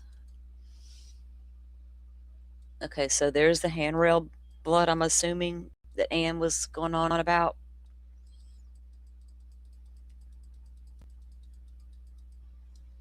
All right, so there's just specks on the door here. Those were in earlier photo dumps that we had. And I believe that was up there by Maddie's store.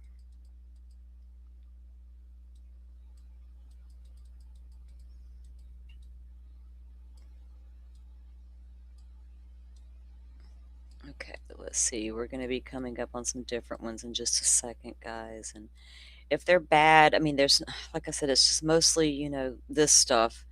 But there's a lot of it in Xana's room that people were like, oh, there's not enough, evidence in this house. There's a cleanup and all this shit. But I gotta say, when I see something, it just makes me go, I gotta say it, right? And I'm gonna say it later. I'm gonna be like, why is that luminol lighting up like a Christmas tree when there's nothing in the photo? Why?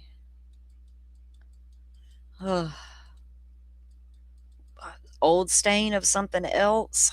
I don't know. I'm hoping they found out. I think that might have been where some rumors were born. Okay.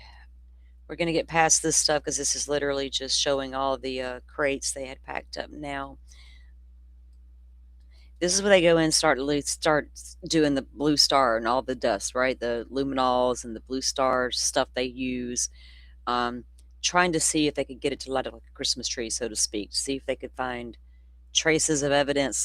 So this is where they can tell if a scene was cleaned, right?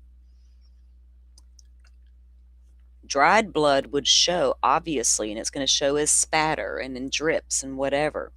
But if we got a smeared area of blood, guess what happened? A cleanup occurred. If we don't have that smeared effect going on, well, it could have been a body all drug around too. But y'all know what I'm saying. There's signs of it. Forever and a day, twice on Sunday, so to speak.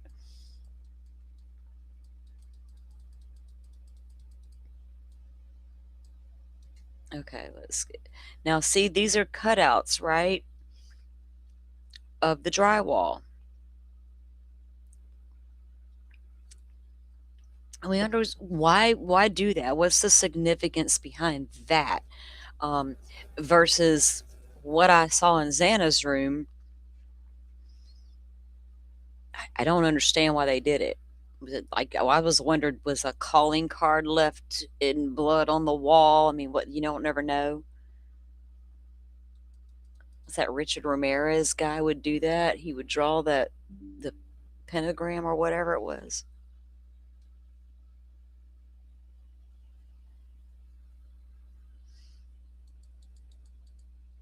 Butterfly, do that. Drop Sarah's link. Butterfly said that she went to the website. The link didn't work, but she's going to drop Sarah's link. Sarah is a friend of the channel. She's on X. She dropped it with 6 minutes. I saw that she dropped the link to this drop.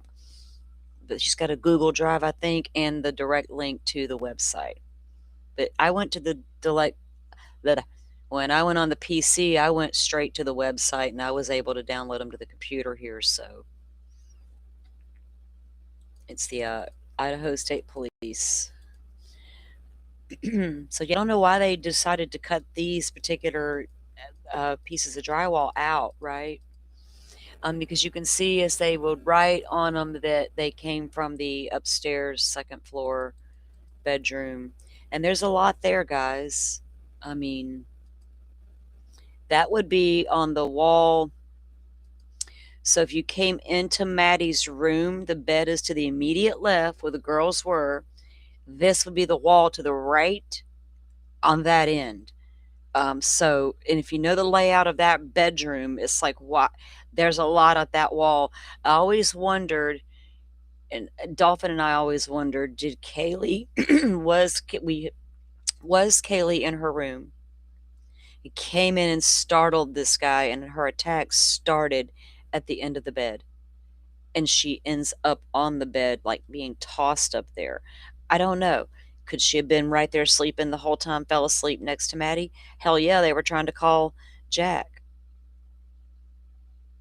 But it's hard to tell. There's a lot of blood on that wall for two people who were in a bed. That's where my thought process is at with that.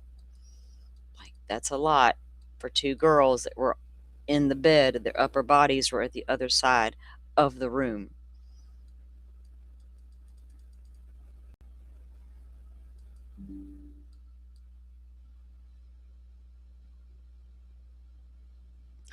Uh, Hang on, I don't. Let me check this.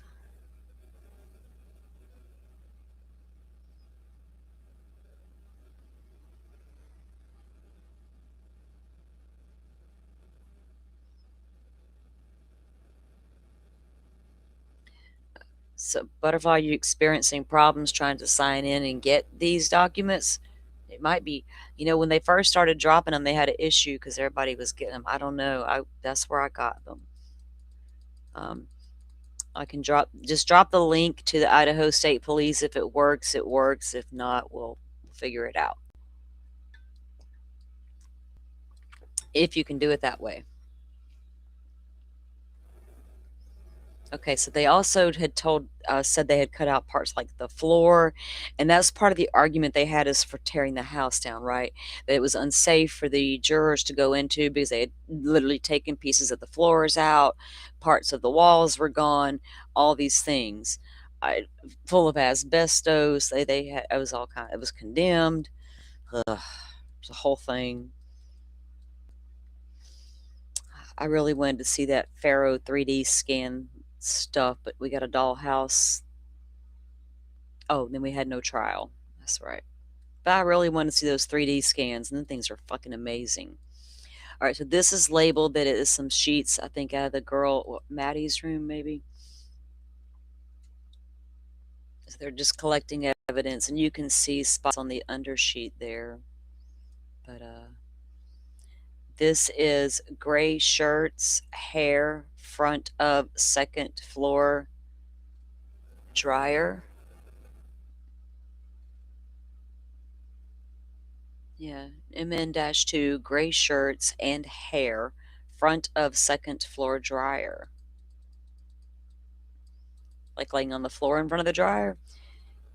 Crocs shoes from floor, second floor, both between shower and the vanity.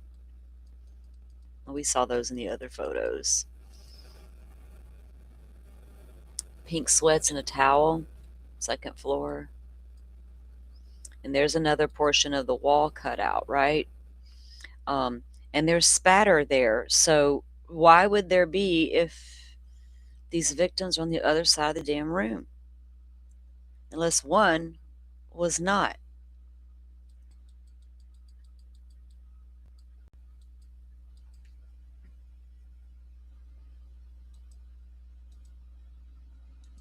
Okay. Core's box, the floor. This is the swabs that they took and boxed up, and they've all been labeled.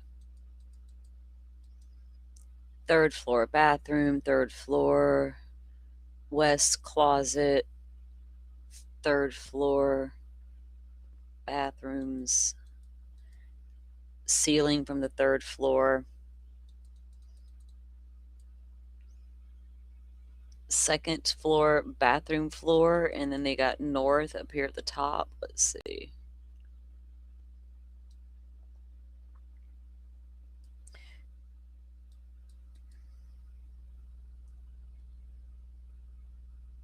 From the floor, look, it's like smeared, y'all. Like, oh, look, we got the smears. Holy shit, Dylan. Oh, did you know, Coburger girlfriend? I just got questions. Oh, it, what was this called? Theories? Sorry. Lord. South portion corner.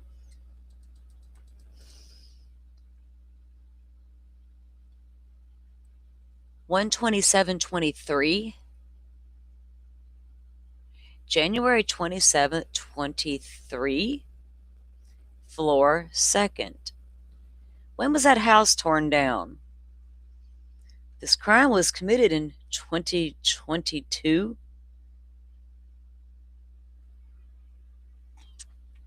November.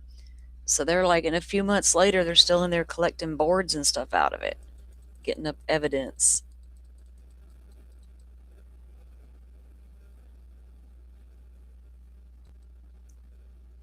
From the bedroom. Okay. So there's another cutout. And then it says on this one, I think it's the corner.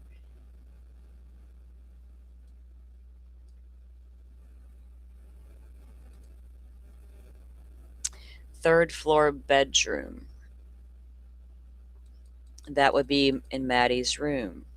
So I don't, it's hard to say why they cut those portions of her wall out, because there was no then maybe they did with Xana's and we just couldn't see it, right, because we didn't have photos, um like we got with they accidentally got the photo of Maddie's and we could see the cutouts, right? There's parts of the wall gone, but we couldn't see that with Xana's. So maybe they did take from Xana's room as well.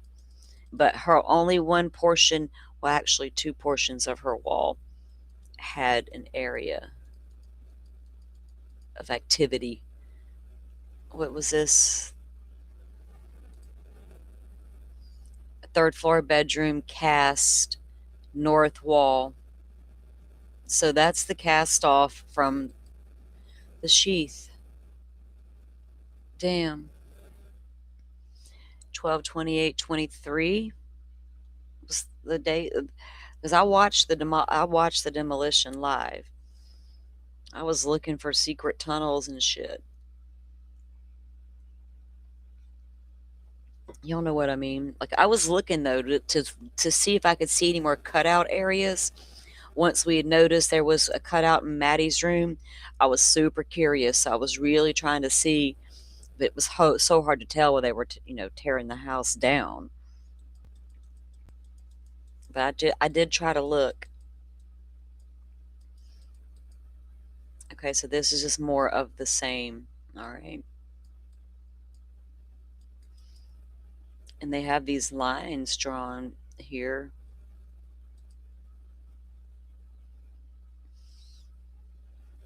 See how it's dripping down? This is the bottom of this portion of the wall. And it's coming down. It splatters, it's dripping downward.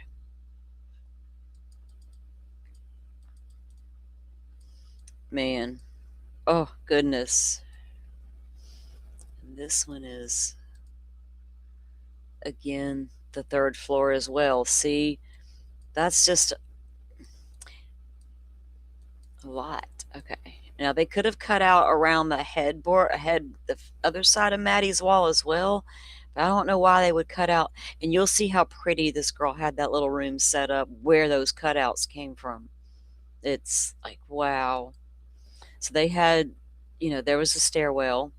Okay, let's go again. And that's going up to Maddie and Kaylee's bedrooms.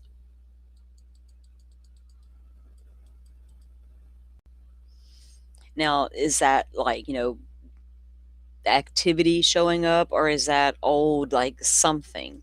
And that's like a lot of liquid on the floor. It looks like all shiny. Like it looks thick as hell. Now, if there was something there before, it's not in the pictures. It didn't show up until this blue stuff came along. Like all that didn't show up till the blue stuff came along, right?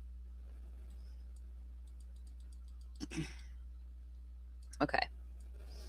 And that's the third floor leading up to the third floor, sorry. From Dylan's room up to Maddie and Kaylee.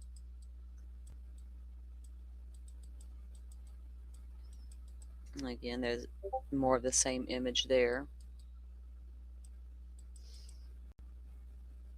That would appear, it could be spatter. Okay. Now, if there was really that much up there in that landing, that means somebody was attacked in the landing.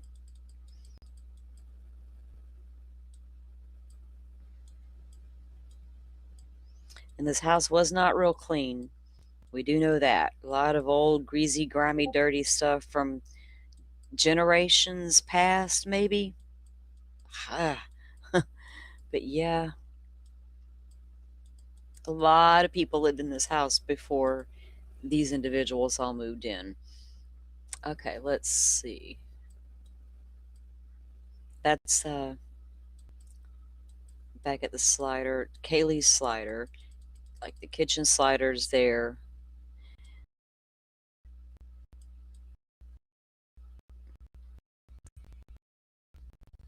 I'm pretty sure that the perpetrator gloves not going to leave a fingerprint behind, except one little partial bit of DNA left on the sheet.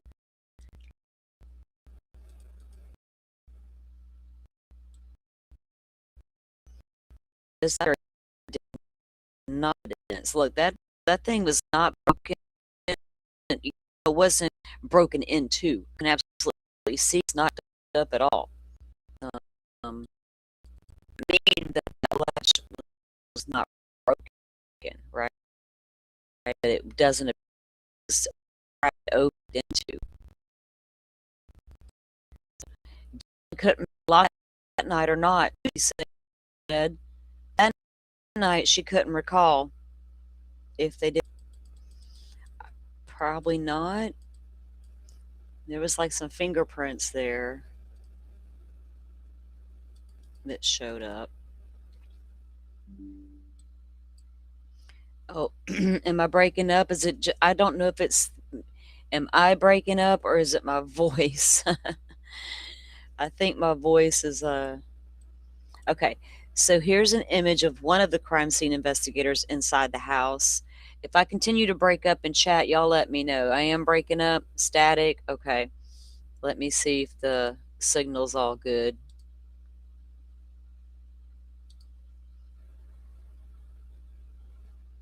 It shows it's good, but I may have to tweak things. Let me know if it's better. Is it better a little bit? If it gets bad, let me know. It could be just me. Okay, so there's not a lot on these to even really, on these particular ones. If I go too fast, I'll make everybody dizzy. Okay. Like more fingerprints show up, and how old are these things? Can you even identify the damn things? They apparently weren't Brian Koberger's. We never heard about his fingerprints being found in the home. Okay, and there's just more images of the back door, the slider, doing their thing in there. And, let's see. Let me take a look at something on my phone real quick, and I'm going to look at the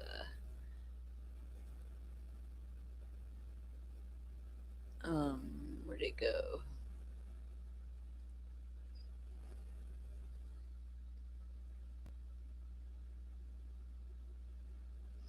Okay, here we go. Let me figure out which page this is on. Okay, here we go. I'm going to jump ahead. Let me do something real quick. See if it'll work here.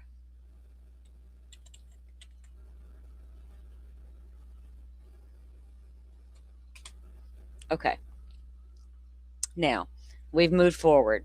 This is the landing. Let me clear my voice and make sure. Let me open this drink, guys. I feel like I'm struggling. Sorry.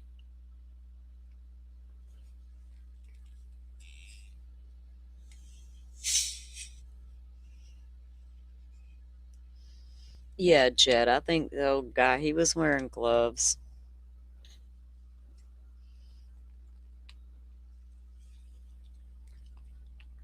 Okay, the probable cause affidavit said there was a latent footprint outside of Dylan's door.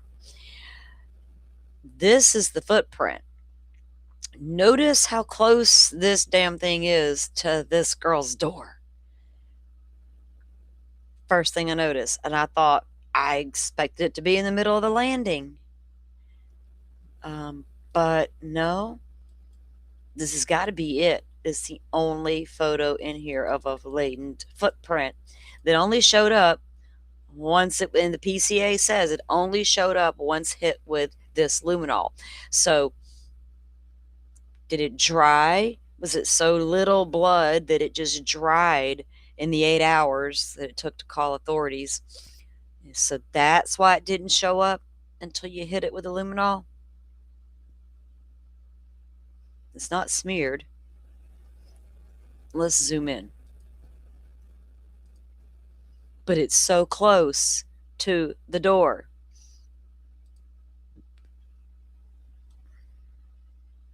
And there's other ones we can look. Oh, let me move it. All right, can you guys see the footprint right there? Okay, let's see if we can.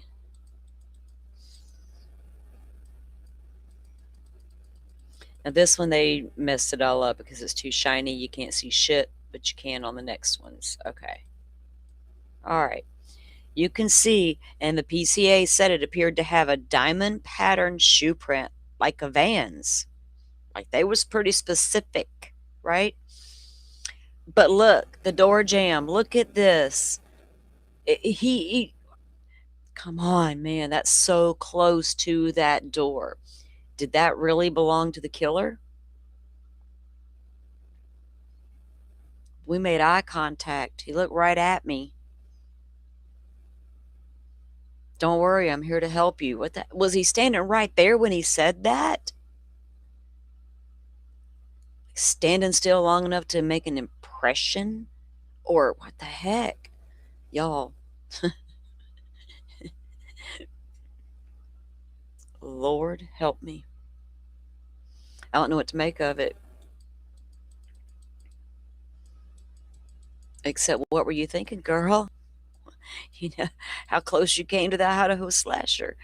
Oh, okay. See, there it is. The heel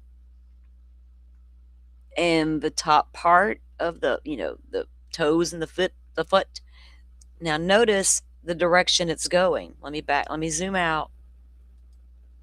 Doesn't it appear that it's coming from the living room toward the third floor? Or would it be third floor going towards Xana's room? Or Xana's room going toward third? Or him coming away from Xana, pausing there, or walking so close to her door and then go to the kitchen? I got so many options that I could think of. I could see it coming from Xana's room, but you had to step real close to that girl's door for a guy who made eye contact and decided, I'm just tired, I'm leaving. Well, Xana wore your ass out. Let's not even play.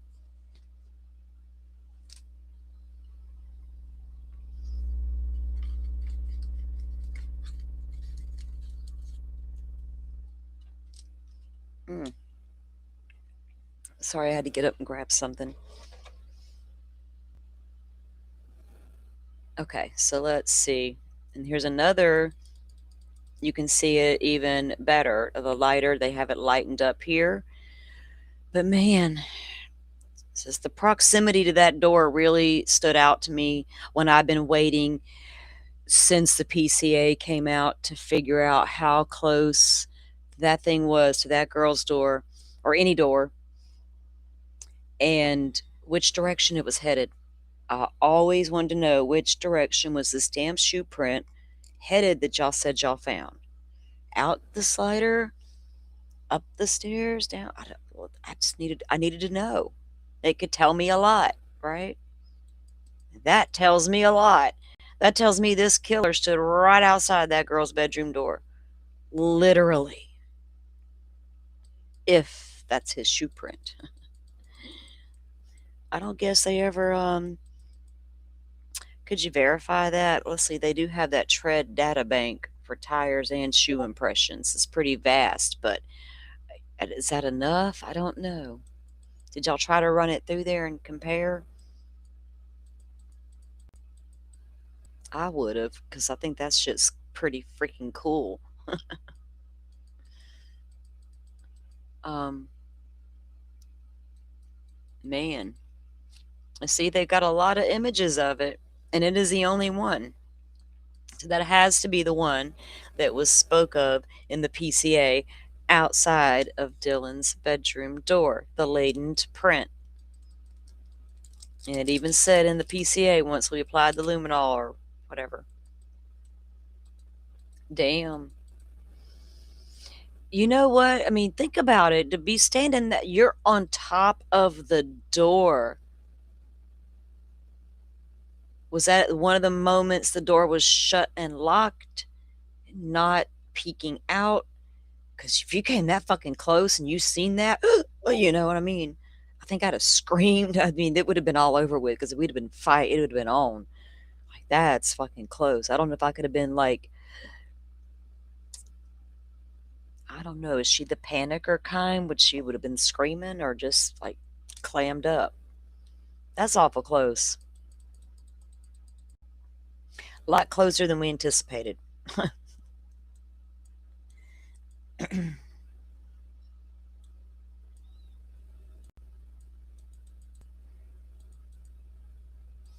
And then you can see inside her door.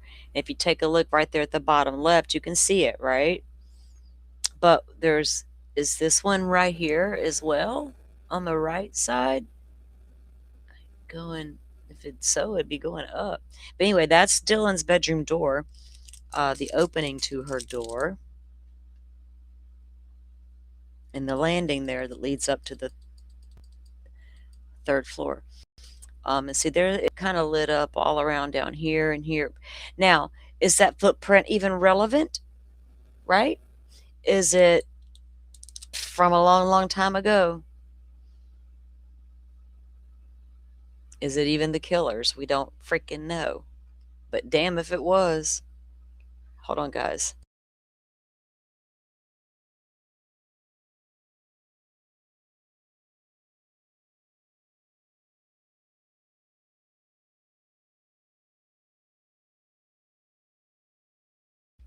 We would have to assume that it was if we take the probable cause affidavit for its word.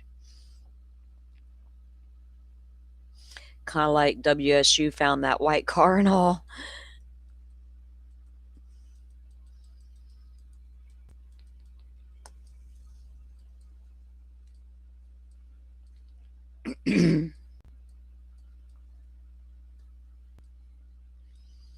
Okay, so there is Dylan's door was open here, and you can see into her room. You can see how her bed is angled, right? So keep that in mind because she's all like, I'm at the door, I'm peeking out, I'm going jumping back in my bed. So her bed is angled with the foot toward her door.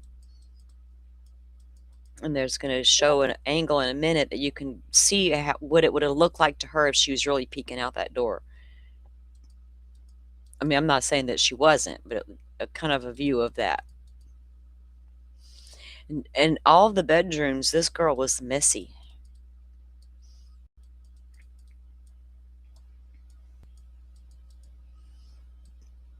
And there was no traces or anything in her room. Now, remember they said that, look, this was Ann Taylor cited this in the document about the pictures on Dylan's wall with the bushy with the eyebrows and all that. Yeah, right there. It's like it could have been a figment of her imagination. She does have eyebrows all in her room, photos of eyebrows. Because I remember when Dolphin told me, she's like, "You're going to die when you read this." I was like, "What?" And I read it. I was like, "Oh, you got to be kidding me. This girl's got eyebrows all over her room? Fuck. I cannot."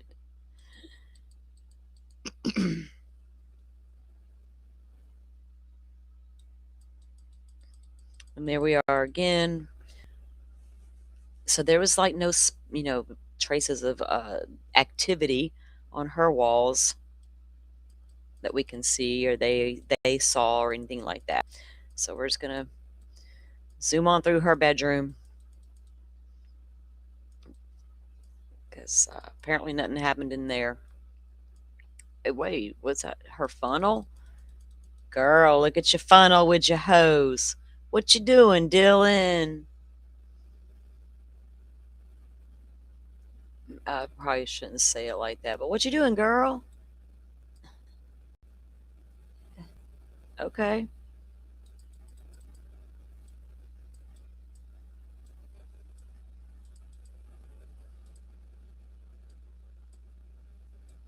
Hmm. Eyebrow fetish. So here we got, there's her door, right? Remember the footprint was right outside. And there's some of her shoes. Did any of them have traces of anything on the bottom, right? They should have checked that. Or they would have. Now see, look, this is her door looking out. What do you see when you look out Dylan's bedroom door straight on? You do not see a sliding glass door. Because you can't. You can see the kitchen. You got to go around the funky wall. But she sees him leaving, going towards the slider.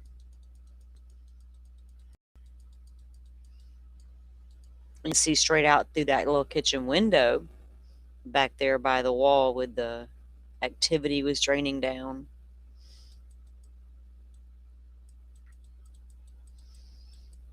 All right, there.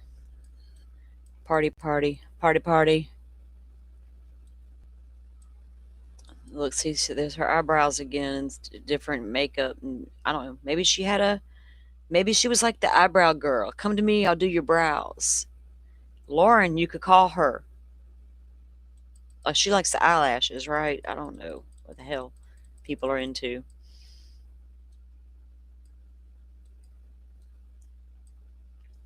All right, let's get past old girls. She's got a black backpack in her room.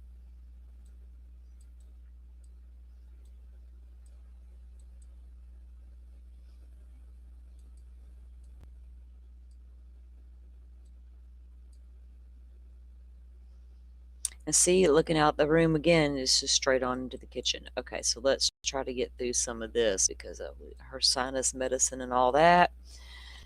Her vitamins. She didn't have anything in the drawers.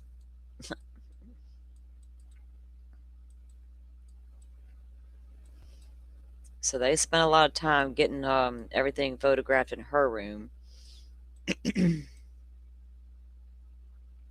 All right, let me look and see this other ones that I wanted to look at.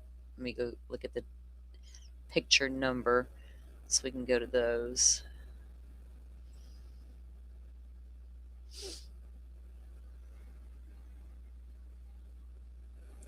Okay, this is some of them. Okay, so in the one of the documents that came out, it said that it appeared the perpetrator had sat down in a chair in Xana's room. And I thought, how do you know the person sat down? What tells you that? Was it like butt impressions,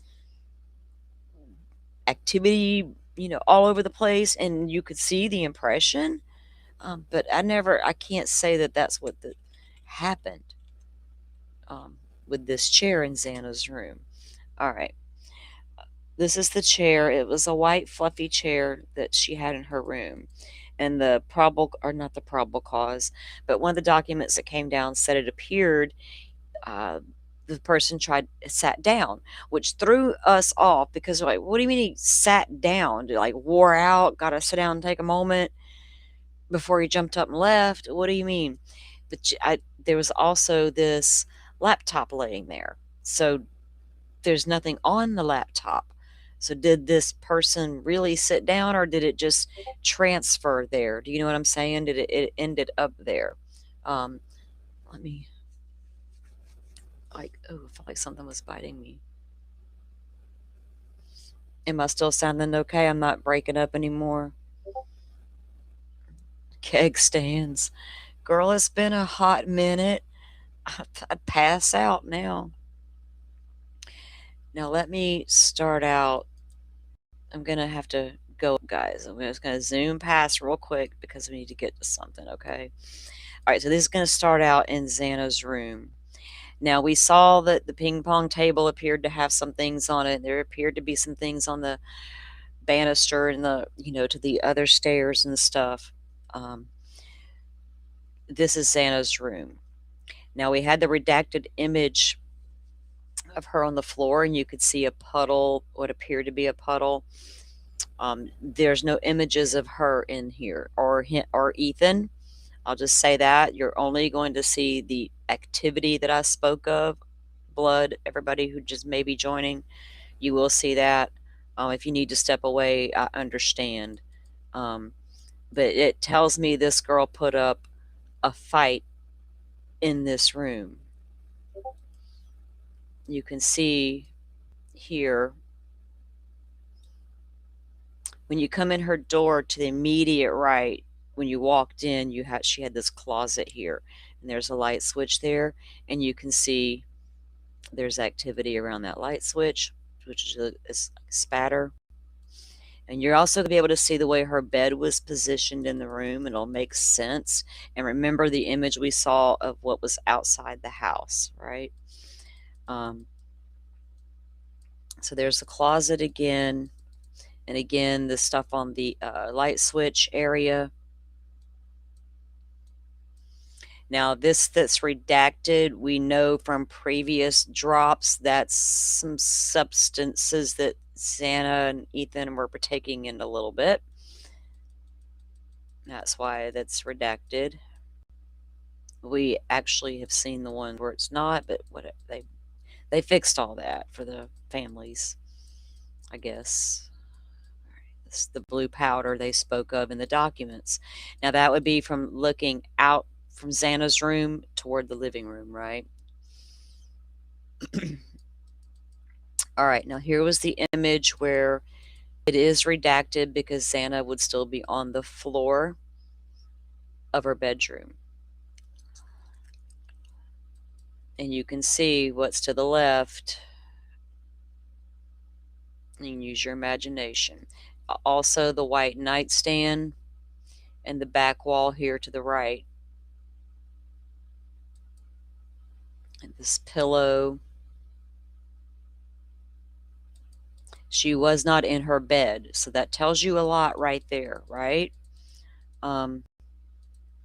Another close-up image of what was on the nightstand and the floor. And partial redacted. This was a phone laying in the floor, and you can tell because the rug is right there.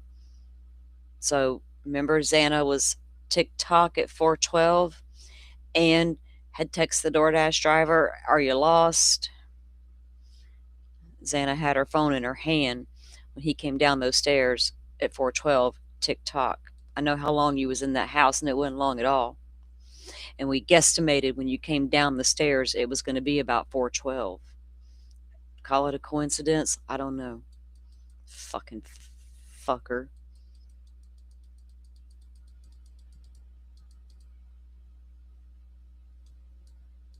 The probable cause says that, she was on her phone. See, it doesn't look like somebody sat down. I feel like there would be a lot more there, but I don't know. Maybe not. if you like sat on the very edge of it. It's hard to tell how they concluded the person sat there.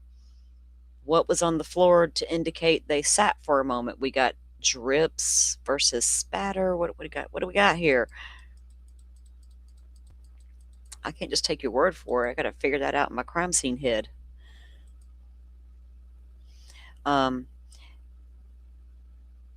This is Ethan. The bed. Okay, so this wall you can see up on the left-hand corner, some of that activity. There's a lot more down toward the that is redacted, and that's where that came from that you see on the outside of the house. And when they remove them and show that, you'll be able to see. We're just gonna kind of get through those a minute. I want to be respectful to them. Even if they're redacted, there's no need for it. Okay. Oh goodness, sorry y'all.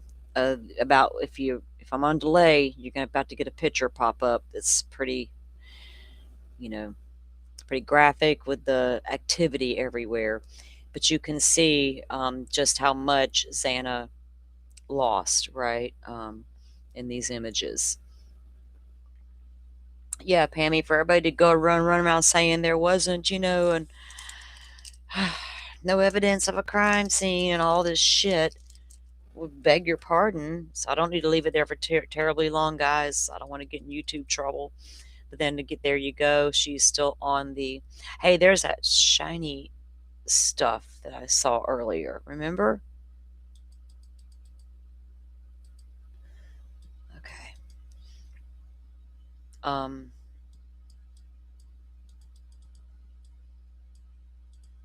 right. Very graphic.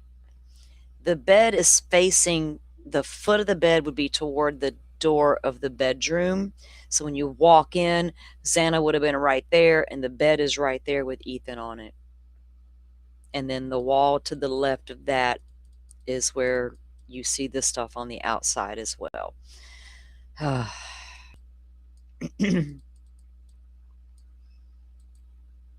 And she was from Arizona, Xana.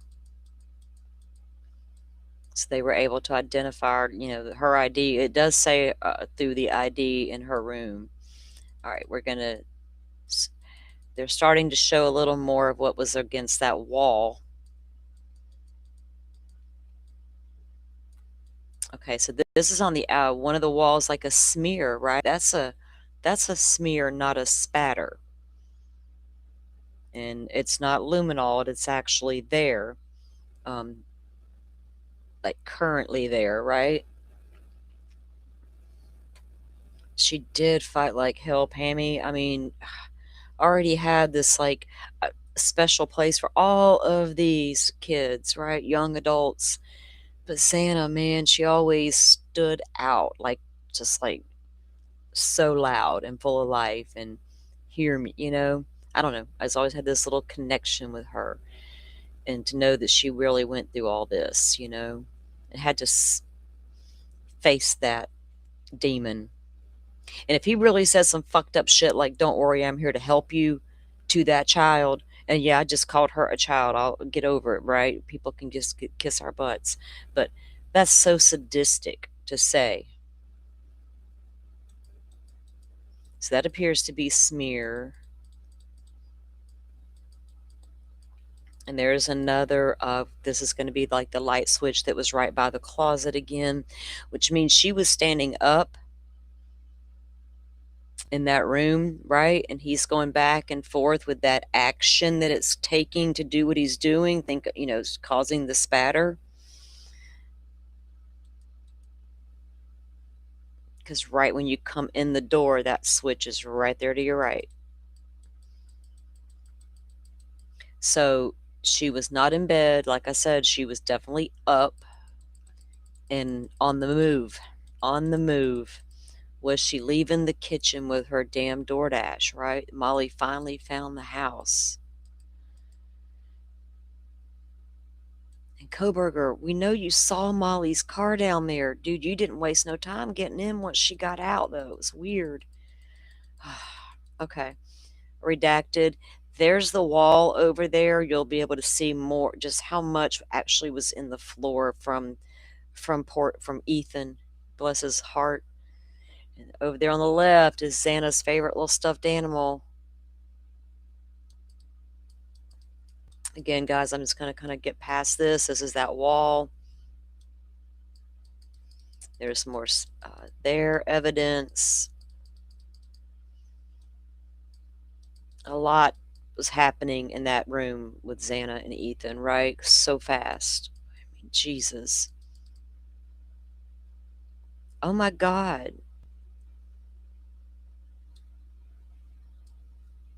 The fuck? Do y'all see that?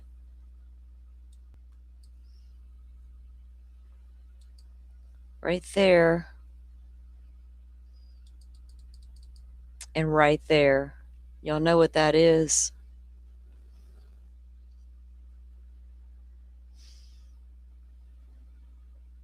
Damn. So, were those misses, or was somebody there and moved away from that spot? That wasn't there before. So, oh man. The That's a gash, right? Think about, yeah. Yeah, don't y'all think that's what that's from? That's like not a coincidence in my mind. That's a fucking gash. This one up here is not as bad, but it's a stab. This one's a whole gash. A deeper, ugh, oh my God.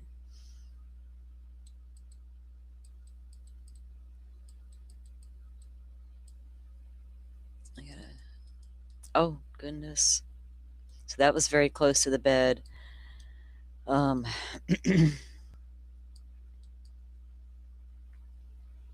Sorry, I'm so, I don't see any more big gashes like that or stabs, and all of that right there. I mean, you can just see it, guys. Holy shit. So think about it. How much of that had to transfer onto Brian Koberger? And I'm going to say that because he said he did it. So how much of this went all over Brian Koberger? You can't say none of it did. Damn. So where's those clothes? Where's the kill suit? Did it come off at the back slider? Because old girl's all freaked out in the bedroom and locked in and ain't coming out. Got time to slip it off real quick, throw it in the backpack, and get out that back slider real quick.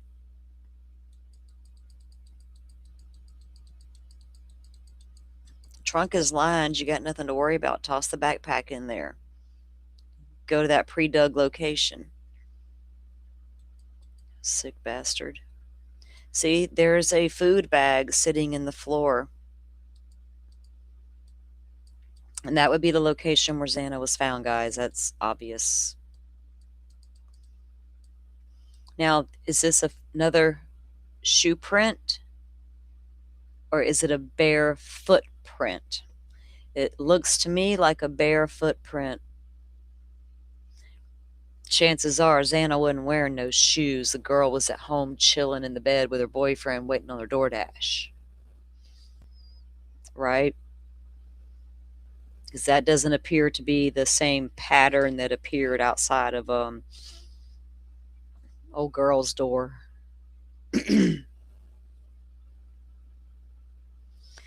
Yeah, they could be anywhere, Rachel, but a few of us we have some very specific ideas in mind. Lolo Mountains come to mind, huh, Christy Gonzalez? Why in the hell did they go up and search the Lolo Mountains for? Why did they? Didn't discover anything? That is where that one dude took Shasta. I'm sure Koberger knew of that. Johnson Bar Campground, maybe? Possibly. What's that, Kamiak Butte? Who the hell knows? It could be, who knows, guys? Who knows? Sure, it wasn't in the middle of a field because that would be easy to find. We did stalk all of the drainage ditches, um, on all the back roads leading out of town, all the way back to Pullman. They've been completely stalked. We couldn't go down there and physically look ourselves, but damn, we wanted to because we found them. Like, up there could have been a drop spot. We put a lot of thought into where that shit could be. A lot of people have. All right, so that's on the back wall beside the bed in Xana's room. So there's a lot of them, guys. And then again, there's that chair again. Um, I don't know. Would would would the would he have sat down for a moment?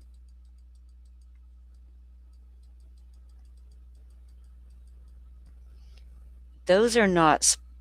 That's not spatter. That's a fucking smear. Is this fingerprints? Oh my god.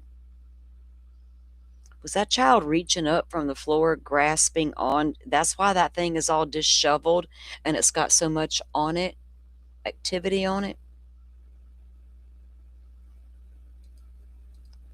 Wow. Y'all hold space for the families because this is the kind of stuff they don't want. But we're true crimers and this is what we do no matter whose case it was. But that's what that appears to me. This is yeah, that's not spatter. That's straight up smears.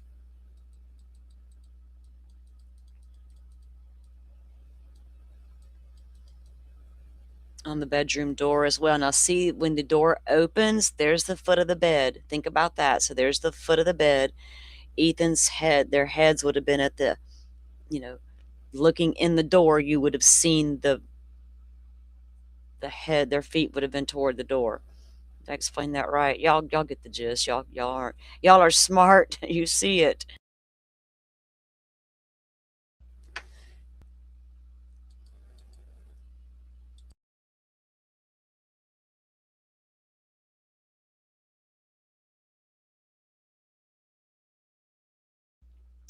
Sorry, I had coughing.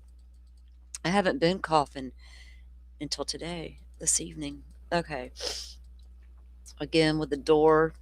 So the door was open. Xana runs back into her room, and the door's still open when she's being attacked. As she's coming through the door, is she being chased while being told, "Don't worry, I'm here to help you"? Was it that kind of loud? I got to know how loud it was because you heard it. Like, I'm a reality kind of person.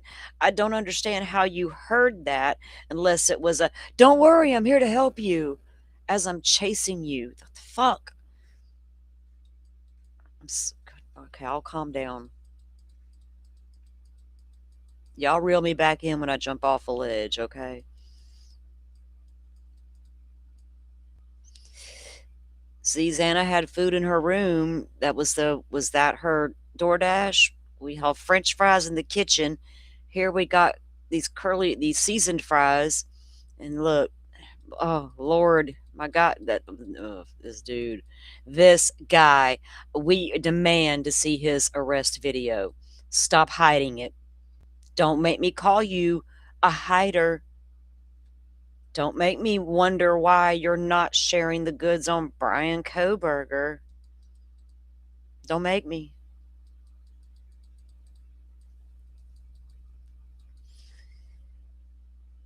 They're fine with sharing all this, but no, we can't share y'all nothing on that dude. It's all lies anyway. Fuck.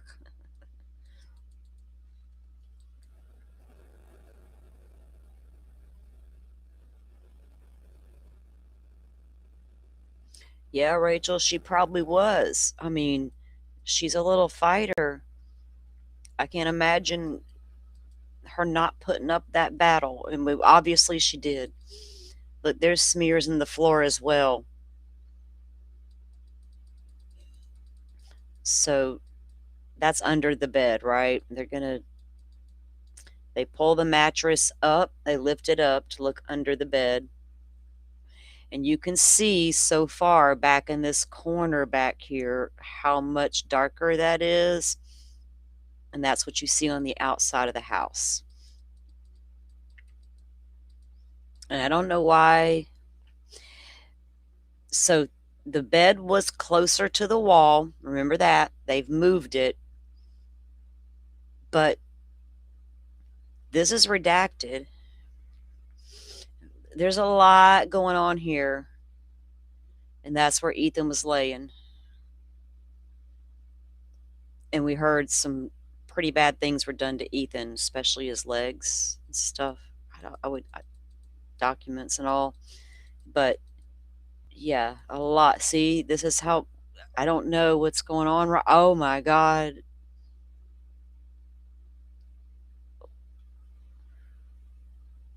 Why? I hate to think why that's redacted with there nobody being on this bed and the bed moved.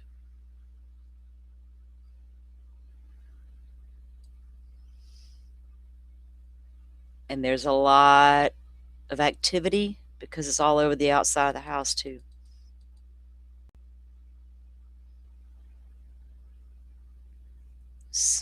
That's like smear.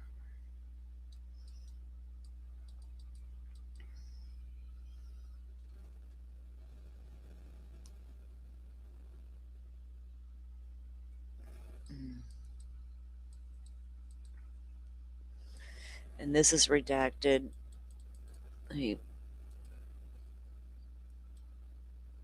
Okay, now they have some with the sheath, right? And we're gonna get that.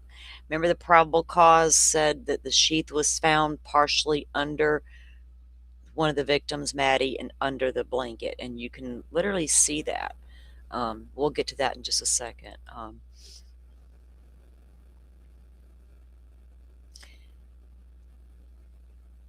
Is that you're asking me? Is that where it, the activity on the outside of the wall came from? Yes. Yes, that would be that spot. Okay, so there's an image coming up from the first floor down where Bethany's room is down there. And that's the front door that's open. So, right? So in the image, you got the front door open. You got to go around that wall down there on the bottom to even go down the hall to Bethany's room. But yet she saw a bang and heard a firecracker. She saw the light. Then you get upstairs and you're looking down toward Santa's bedroom, right? Once you're in the living room. And then, of course, you go left, you go into Dylan's. And they've moved the table. It was much closer into here. So if the table was closer and Xana takes off running through here and is attacked right through here somewhere, would it splatter over to the table, right? And then we saw there's stuff on the wall, stuff on this wall, and then you get into her room and there's stuff everywhere.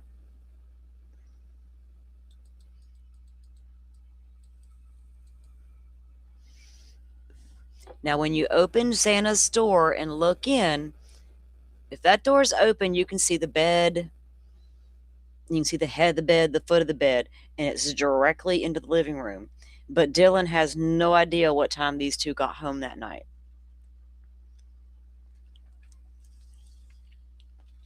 The cops didn't know for days. They came out to the public. Any information on the whereabouts of Ethan and Xana, please contact us. I'm like, how hard is it to find these two who were literally 5 minutes away across the street? Did they walk up that one little sidewalk and up those stairs in the dark and nobody knew? They went there and shut the door? Could that have happened? Shouldn't the phone tell us? Anyway, I'll get down a little rabbit hole.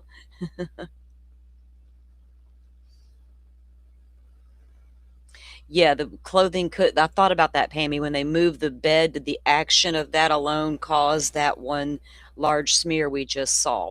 Very well could have, and that's a great point. Thank you. Because I did think about that. Because that's an odd place for it to be a smear, right? They would have to be on the floor or something reaching down or whatever. That makes logical sense. But what was under the redacted box without, like, I don't know. But then maybe because it's just so bad, I don't know. Because this is also a redacted box, and we know that Ethan was really a big guy, so he would have been a lot bigger than that little redaction box. And then again, is that just covering up those stabs areas that we saw, right? That they unredacted it, maybe? Who knows? They're kind of freaky with their shit sometimes. We just kind of guess.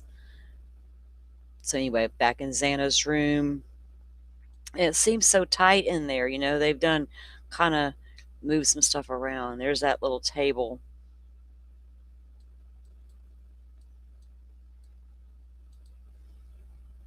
This may have been images. Let me see. Okay.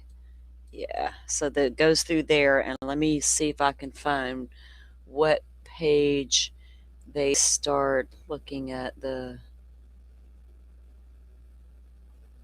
Where did I see the sheet at?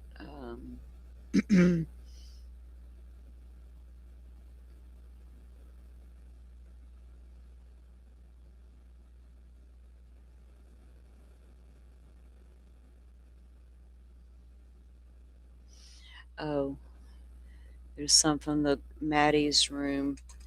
Hold on, let me do this. That's where we'll have to go to anyway. Okay. This is a little nightstand that was next to Maddie's bed.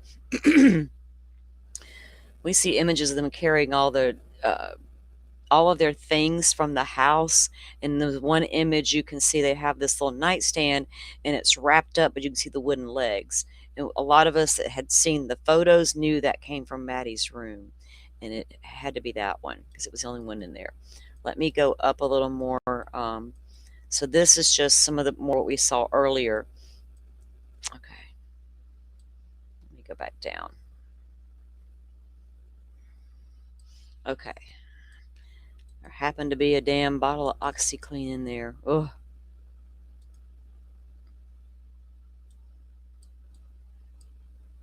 You can see some things, like, looks like a little, red discoloration there on the floor.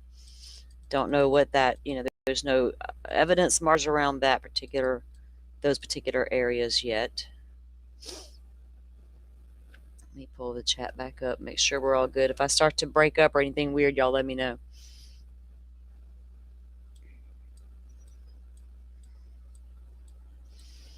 Okay. Let me get to where they start. Now, see, this is odd because this is Maddie's room. When you open the door, you see her Doc Martens, you see the floor. You don't see anything in the floor. But it lights up like a Christmas tree with luminol.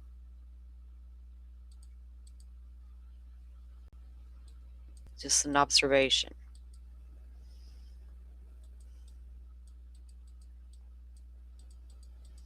There's another shot of that area. Now remember, when they did the wall cutouts on the images that we have, they were right behind this door. And we're going to see another view in a minute of what that wall actually looked like. Maddie had the small room. She had the smallest room, and she had lived there the longest. I think she liked her little room. And you can see this is see the door jamb here? When you walk into Maddie's room, to the left immediately is her bed. This room is small, and that's where the girls were found. And there's just not as much activity, let's put it that way, as there was in Xana's room. So that would have been Maddie's bed. So of course the back wall, this is the head of the bed. And of course there's some spatter on the wall there behind where their heads would have been resting. And there's redacted up there, like way up there. Odd. Simi shark. Simi. Make me jump in that rabbit hole with you. Now, people have looked into this house high and low, every deed ever. I mean, you just wouldn't believe how much this house has been looked into. If there was something red rummed happened prior, the streets would know. They would absolutely know. All right, so there's how tight that bed was, right? The minute you walk in that door, there it is. Small room. There's Maddie's pink boots in the window, right? Her little closet.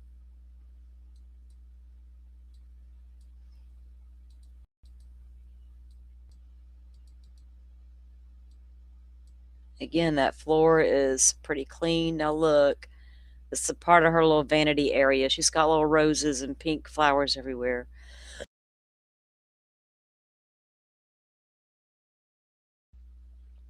Excuse me. Um, there's not a lot going on down here. So were those cutouts that we saw with the spatter, were they really from this side of the room or the other side of the room? Why would they cut out from this side of the room? Because we could see through that window where her pink boots are. That's how we saw there was these cut out areas in that wall.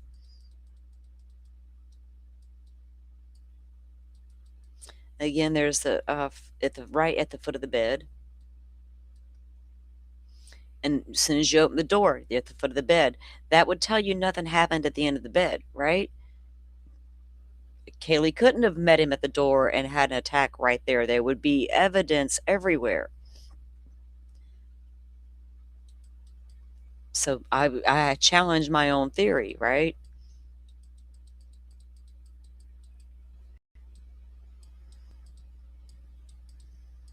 And there's that wall. Okay, let me just a little bit zoom out a little bit. So this area here around, this is kind of like her vision board. There were smaller cutouts, and we knew they would do it for the Pharaoh scan. They had to put these little pieces of paper up everywhere. But these were like literal cutouts, and they didn't make any sense. So as soon as you open the door, there's that wall. And it appears to be very clean in these images, right? No spatter. Here's just like spots, right? But not a ton.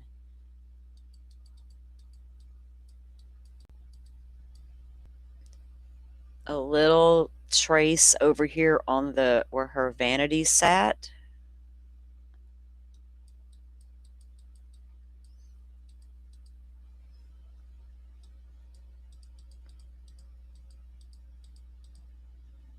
Maddie loved pink.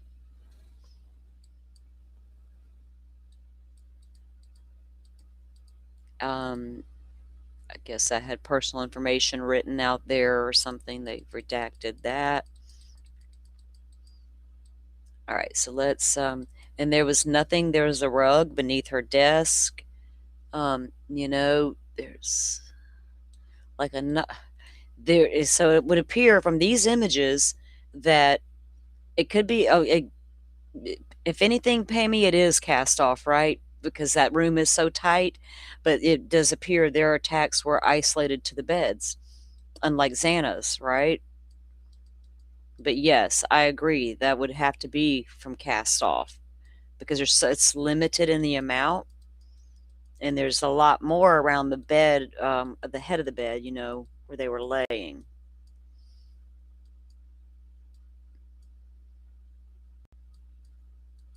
All right, let's get to the ones where they should show the sheaths.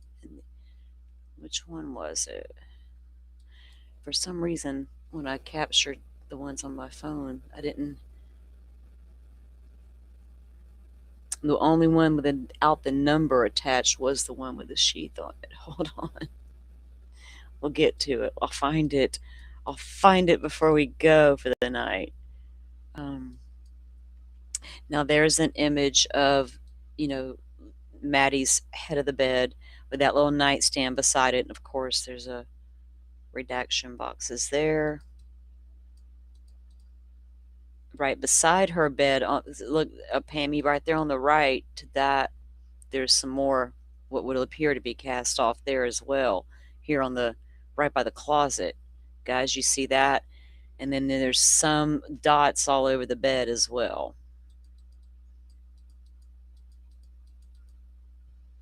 And you can see more there.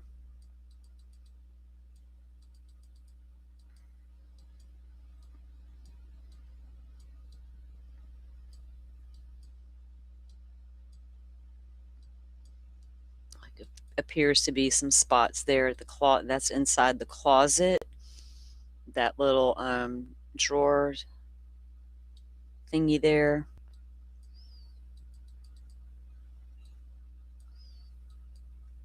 Just a little bit, not a lot. And there's some there on the side of the wall, or the door facing, whatever you want to call it. Okay, let me find the ones with the. Yeah, there's definitely.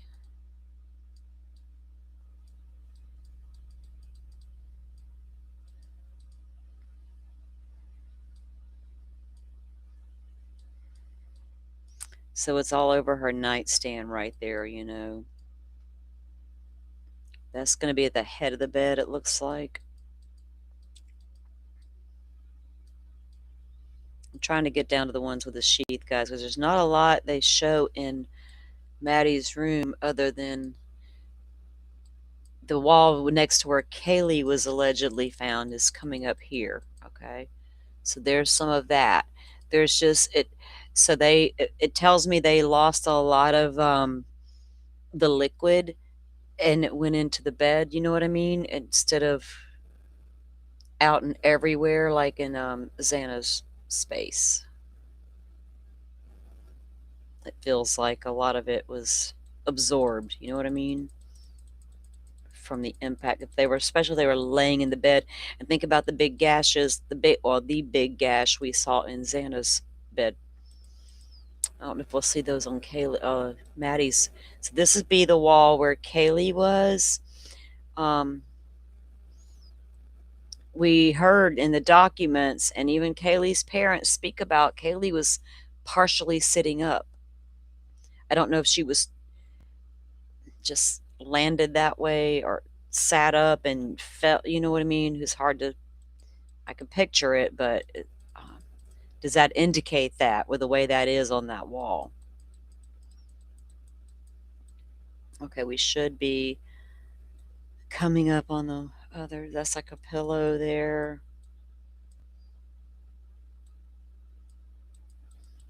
Again, the wall by where Kaylee was, you could see the door had been open there, and there's her light switch. Now this, look, all the way down the wall on the side of the bed. So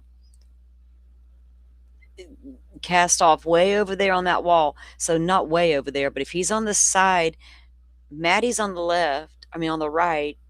If he's on that side of the room, Kaylee's up against that wall, and you're leaning over Maddie, I guess, right? And just we know Kaylee was done in a bad way too. A lot of that.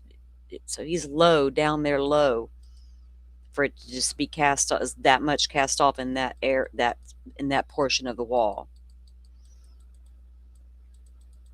instead of being up higher. You know what I mean? Because like laying in the bed.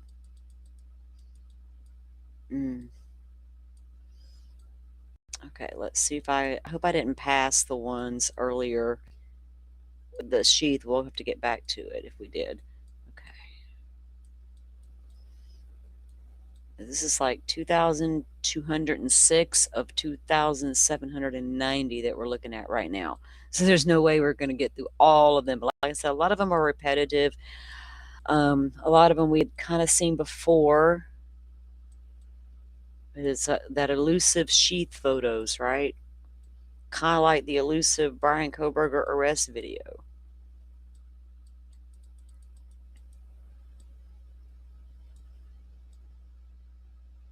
Again, that's the wall where um, you can see the way it drips downward, and what's cast off and that kind of thing, and spatter versus spatter, cast off versus spatter.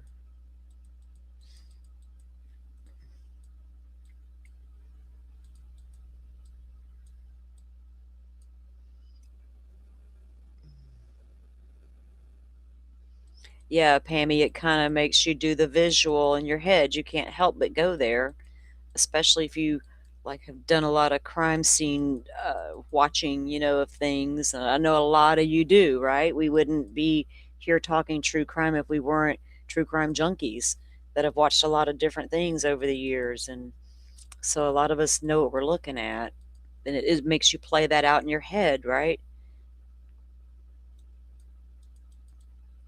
And the horrific thing they went through, how scary that had to be, even if it was a split second. For Xana, it lasted longer than that. Like, I know I'm going through these fast, guys, but I don't want YouTube to yell at me. If they do, I just take it. I'm like, whatever. Whatever, and your ad suitability bullshit. Just don't hit me hard a couple times a month. We'll be all right. There's like, that's the door. I wonder that got there is like because the door was already open or it's like grabbed. It's hard to say.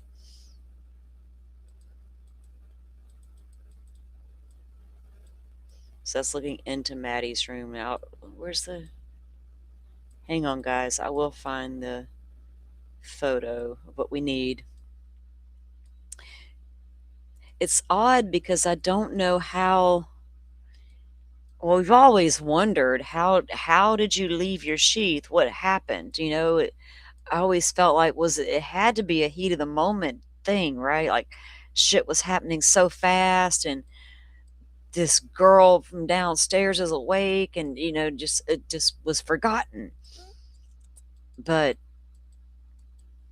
how it got on the bed to start with was so that was for the Pharaoh scans and all that, those measurements and all those things. Okay, should be coming up on the ones we need to see.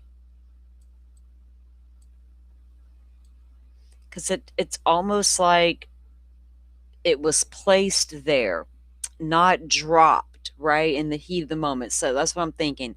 Whereas my mind always wondered that, dude, because everyone's like, why would you, was it strapped onto his side? Was it just carried in by hand? All these different things. Who takes a sheath with them? And well, it's a freaking sharp knife. You don't want an accident to happen before you get there. But I always wondered, how did you leave it, right? Was it act total? I want to ask that question one day because that's what got you caught. How did that happen? Was it total fucking accident? You dropped it and didn't even know till it was too late? Or did you take it and place it there thinking this is only going to take a minute? Okay, let me find the damn thing.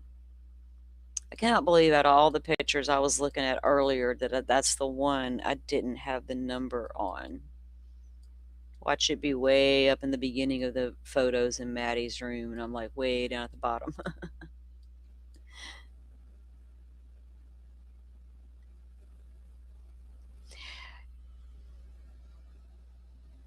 Yeah, Ruth Ann, they never have noticed. They've been saying that, and not a lot of families do. When these document dumps start, and they do have their, you know, they've went to court about it already. Um, I understand, but at the same time, I have tried to be respectful. I'm not going to show. I'm not trying to stick on too much stuff too long. But we have to talk about it, which we true crime. But people also need to do it with respect. I can imagine there's people who aren't, but we can't police these assholes, unfortunately. Okay, I don't know where that damn picture's at. Oh goodness, that was a close up on the wall at the head of the bed. I haven't seen their statement or anything, but I knew it was coming.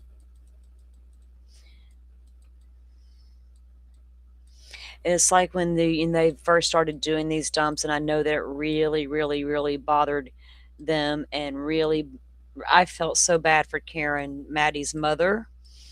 Um, and they have to, just don't go on the internet. That's all I can tell them for a while until the stuff goes away. You know what I mean? There's really no sense in going over it 1,000 times. Um, I feel like once is enough for a review. I'm just trying to get that to what we need to see, guys. I'll scan through them.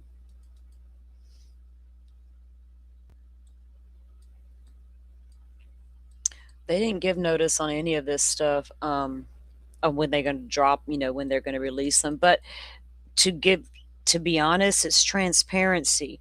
I expect it in any case we follow. I don't. I will never pick and choose which case I'm okay with releases and which case. You know what I mean? So I gotta treat them all the same. That's only right. But I do understand where they're coming from. Now, Olivia did go meet with the prosecutors and was shown a lot of things. She said she was. She, she was shown things that her parents hadn't been shown yet. There was things she wanted to see. She knew they didn't want to see, right? So,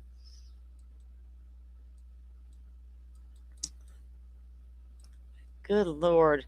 I'm gonna have to let me take the screen down, guys, while I no, hang on. It's not letting me find it. Oh, I know how. Let me go back to start. Hold on.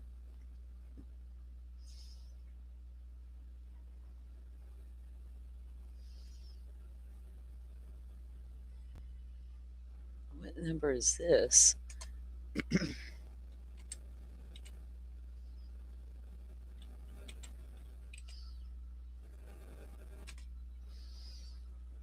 Okay. Maddie's store.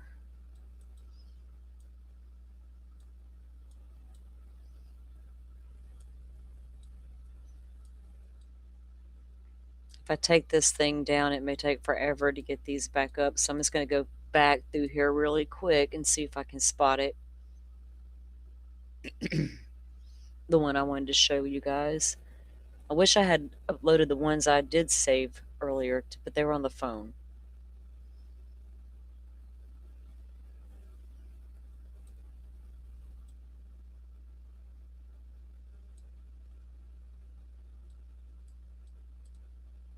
Okay, that's still Xana's room.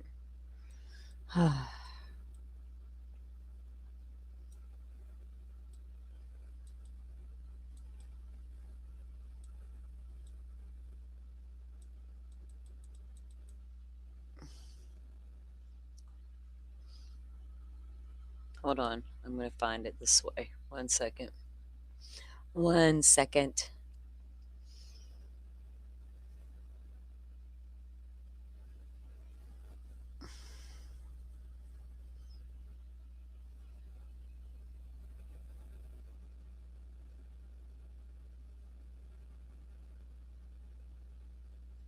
Okay.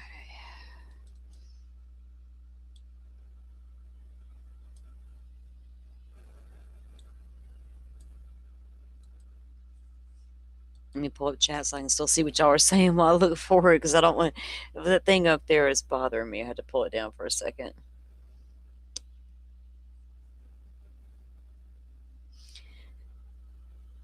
I'm starting to get hungry too. I didn't have much of an appetite the last couple of days, just a little bit, and I didn't want no coffee, which is, ugh. But I did get some coffee earlier, so I feel better.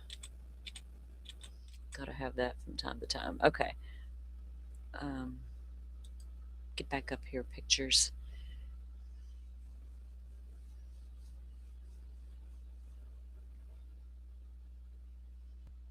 What are y'all talking about? Gotta let these things load up again. Hold on. All right, come on now. All right. Let's chat talking about alligator check.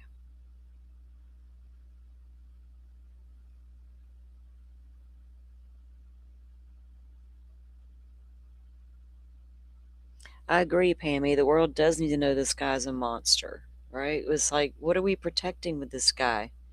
What, you know? It never made no sense.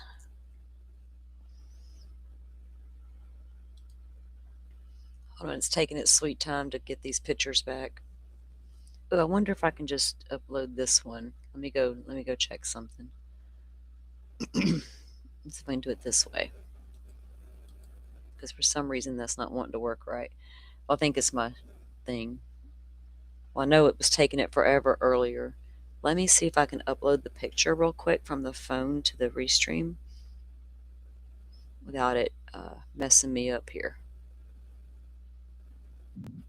Uh-oh. It's got me in here twice. Hold on.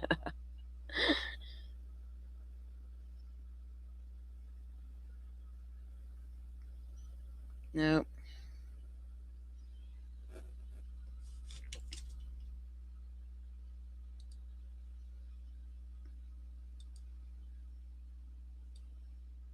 Okay.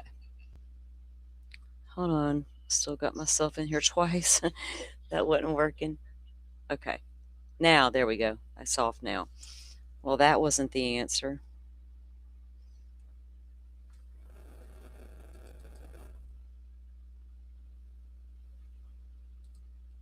Okay. Sorry, guys. I'm looking through the photos now so I can get it back up. It might take it a second to load up because there's so damn many of them.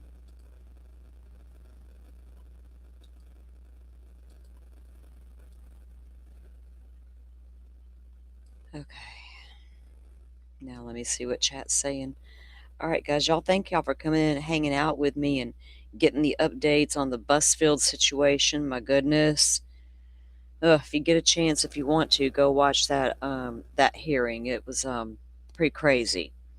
I think they could have done a lot better job. Don't know if it would have changed the judge's mind as far as, based on the law, but man, that was crazy. There was some very low energy from them attorneys.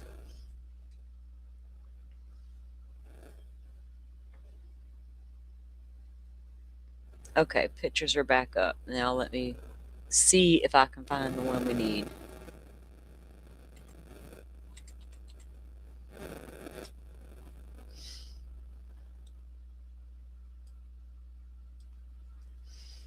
I'm going to skim through these and check it out before I bring the screen back up because it's just easier.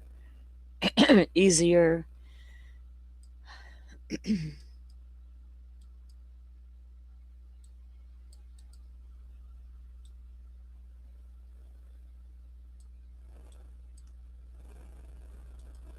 Put the little thumbnail thingies here. The little thumbnail thingies.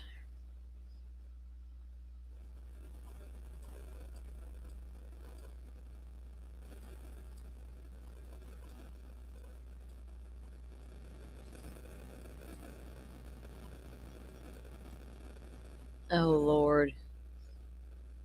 Someone's laying on the doorbell. It's usually my sister. She'll lock herself out. Maybe not.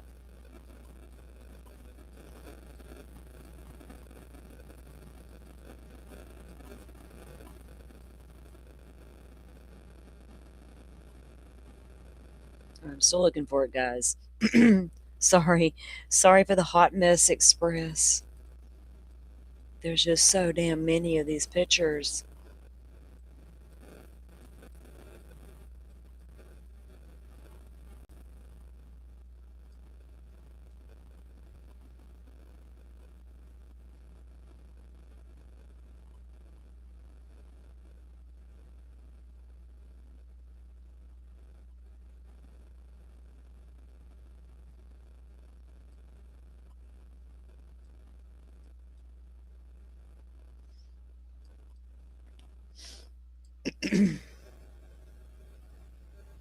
Oh, Rachel, I don't know if it'll stop it or not. You know what I mean? Because it's a odd placement. I mean, I think nothing of it. It just makes me curious as how the person laid it. He laid it down. The person, like I'm acting like who else don't know who it is yet. Um, that's my own. I'm not. But yeah, you would think, but that's why I want to show you guys. Like it's here. Just let me freaking find the damn thing because I am apparently the one most important image besides the shoe print, in my opinion. I don't even know which one it is now, but I'm going through them. I'm going through them.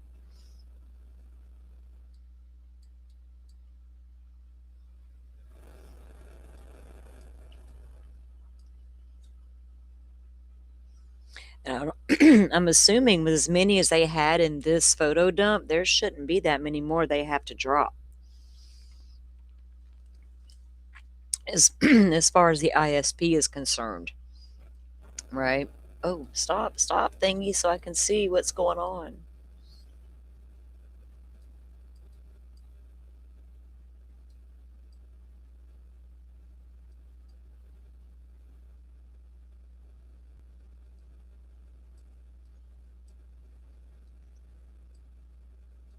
I'm looking, guys. I think it was in a whole different section than the other ones from Maddie's room. That's why it was like, where did it go?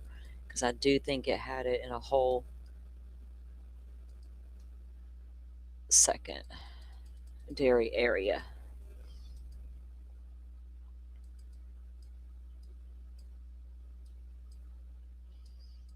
I didn't save it to the computer earlier. I could upload it from the PC, but it's on the phone.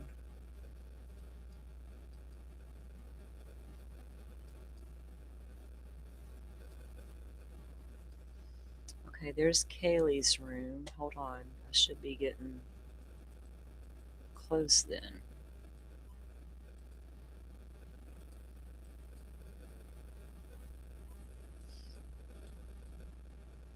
Kaylee's room was so clean. Okay, stop. Image thingy.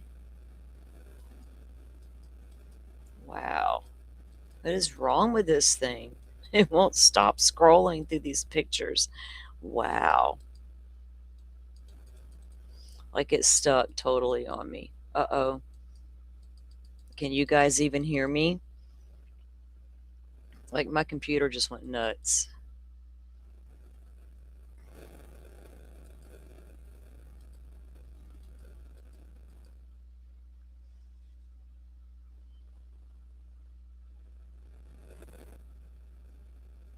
Okay, can y'all hear me?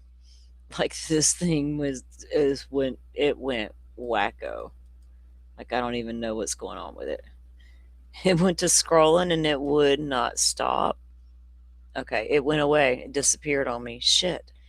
I'm gonna have to come back with it. I'll come back in the morning if you guys want to come back. I can't make it even pull up now. I don't know. Maybe it's because the internet's. It's not showing that I got weak internet. Let me see if it'll come back. Now I need to find out exactly which photos they are, so we can take a look for sure. But it went totally crazy. Thank you, Butterfly. Y'all do hear me? I don't know what happened. It started just scrolling and I could not make it stop. It wouldn't close out. It wouldn't do anything. I guess because it's such a large file. And then it takes it forever to load up. But I could, I guess, pay for that extra hotspot stuff from the phone company if I need a boost. I might need a boost because it's such a big file and it's not wanting to work right. But I can do that in the morning. But I will be back in the morning, guys, because I want to get, won't be terribly early because I do have a few things to do. But I would like to come back live around 11 ish to get caught up on some of this that we didn't get caught up on, talk about anything else you guys want to talk about. Oh, here comes the pictures back. There is, like I said, there is this one topic I do want to discuss, but it may end up being a members only. I don't know. Maybe not. Maybe tomorrow will be the day I decide to talk about it. I just like red flags went off in my head, and I was like, man, I cannot believe this bitch. Gosh. Anyway, the stuff, man. Wackadoodle. Sometimes we could just sit here and chill and chat. There's a couple of dockets we need to get caught up on to see if anything is like Stacy Wandra's docket. Old Barry's over there doing his thing or trying not to do his thing. Doesn't want us looking at him. There's a couple of cases we got in that big document drop that Rex Heuermann's defense team dropped, trying to say that yes, you abandoned your garbage, but you didn't abandon the DNA within the garbage. And I was like, what, Rex? Since when? We've been told we abandon the garbage, we abandon our DNA. Rex is like, not so fast. My DNA on that pizza crust, and you can't have it. Y'all think he's got a chance with that? That's what the defense said. Yes, you can abandon your trash, but you didn't abandon the DNA within it. Okay, how do we separate the two? Why would we take your trash if we can't get your DNA out of it, right? So come on, Rex. This thing is letting me scroll through these photos slowly, so I'm just doing that while I'm chit-chatting with you guys. But I'm starting to get hungry, so I don't know how much longer this will last.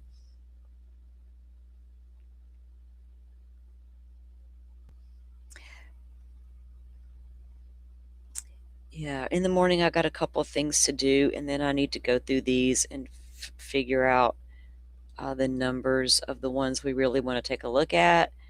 I can boost my internet, and then we can not have a shit show. Hopefully, if my voice holds out. Like, God, this thing is being slow. Y'all think Busfield got out by now? Since there's no money involved, he just had to go sign some paperwork downstairs. The judge was like, ah, don't worry, I got you. Got you. Rex is going to have a long trial. They won't even let us watch it, Rachel. We can't even, it won't even be televised.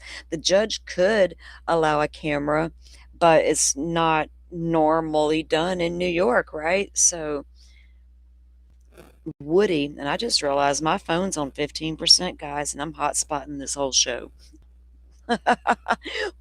No wonder maybe things ain't working right. My phone's about to die. Signals interrupted. Oh, Lordy. Normally it's on a full charge when I start and on charge the whole time. But yeah. Damn. Okay. That might be part of the reason. All right, y'all forgive me.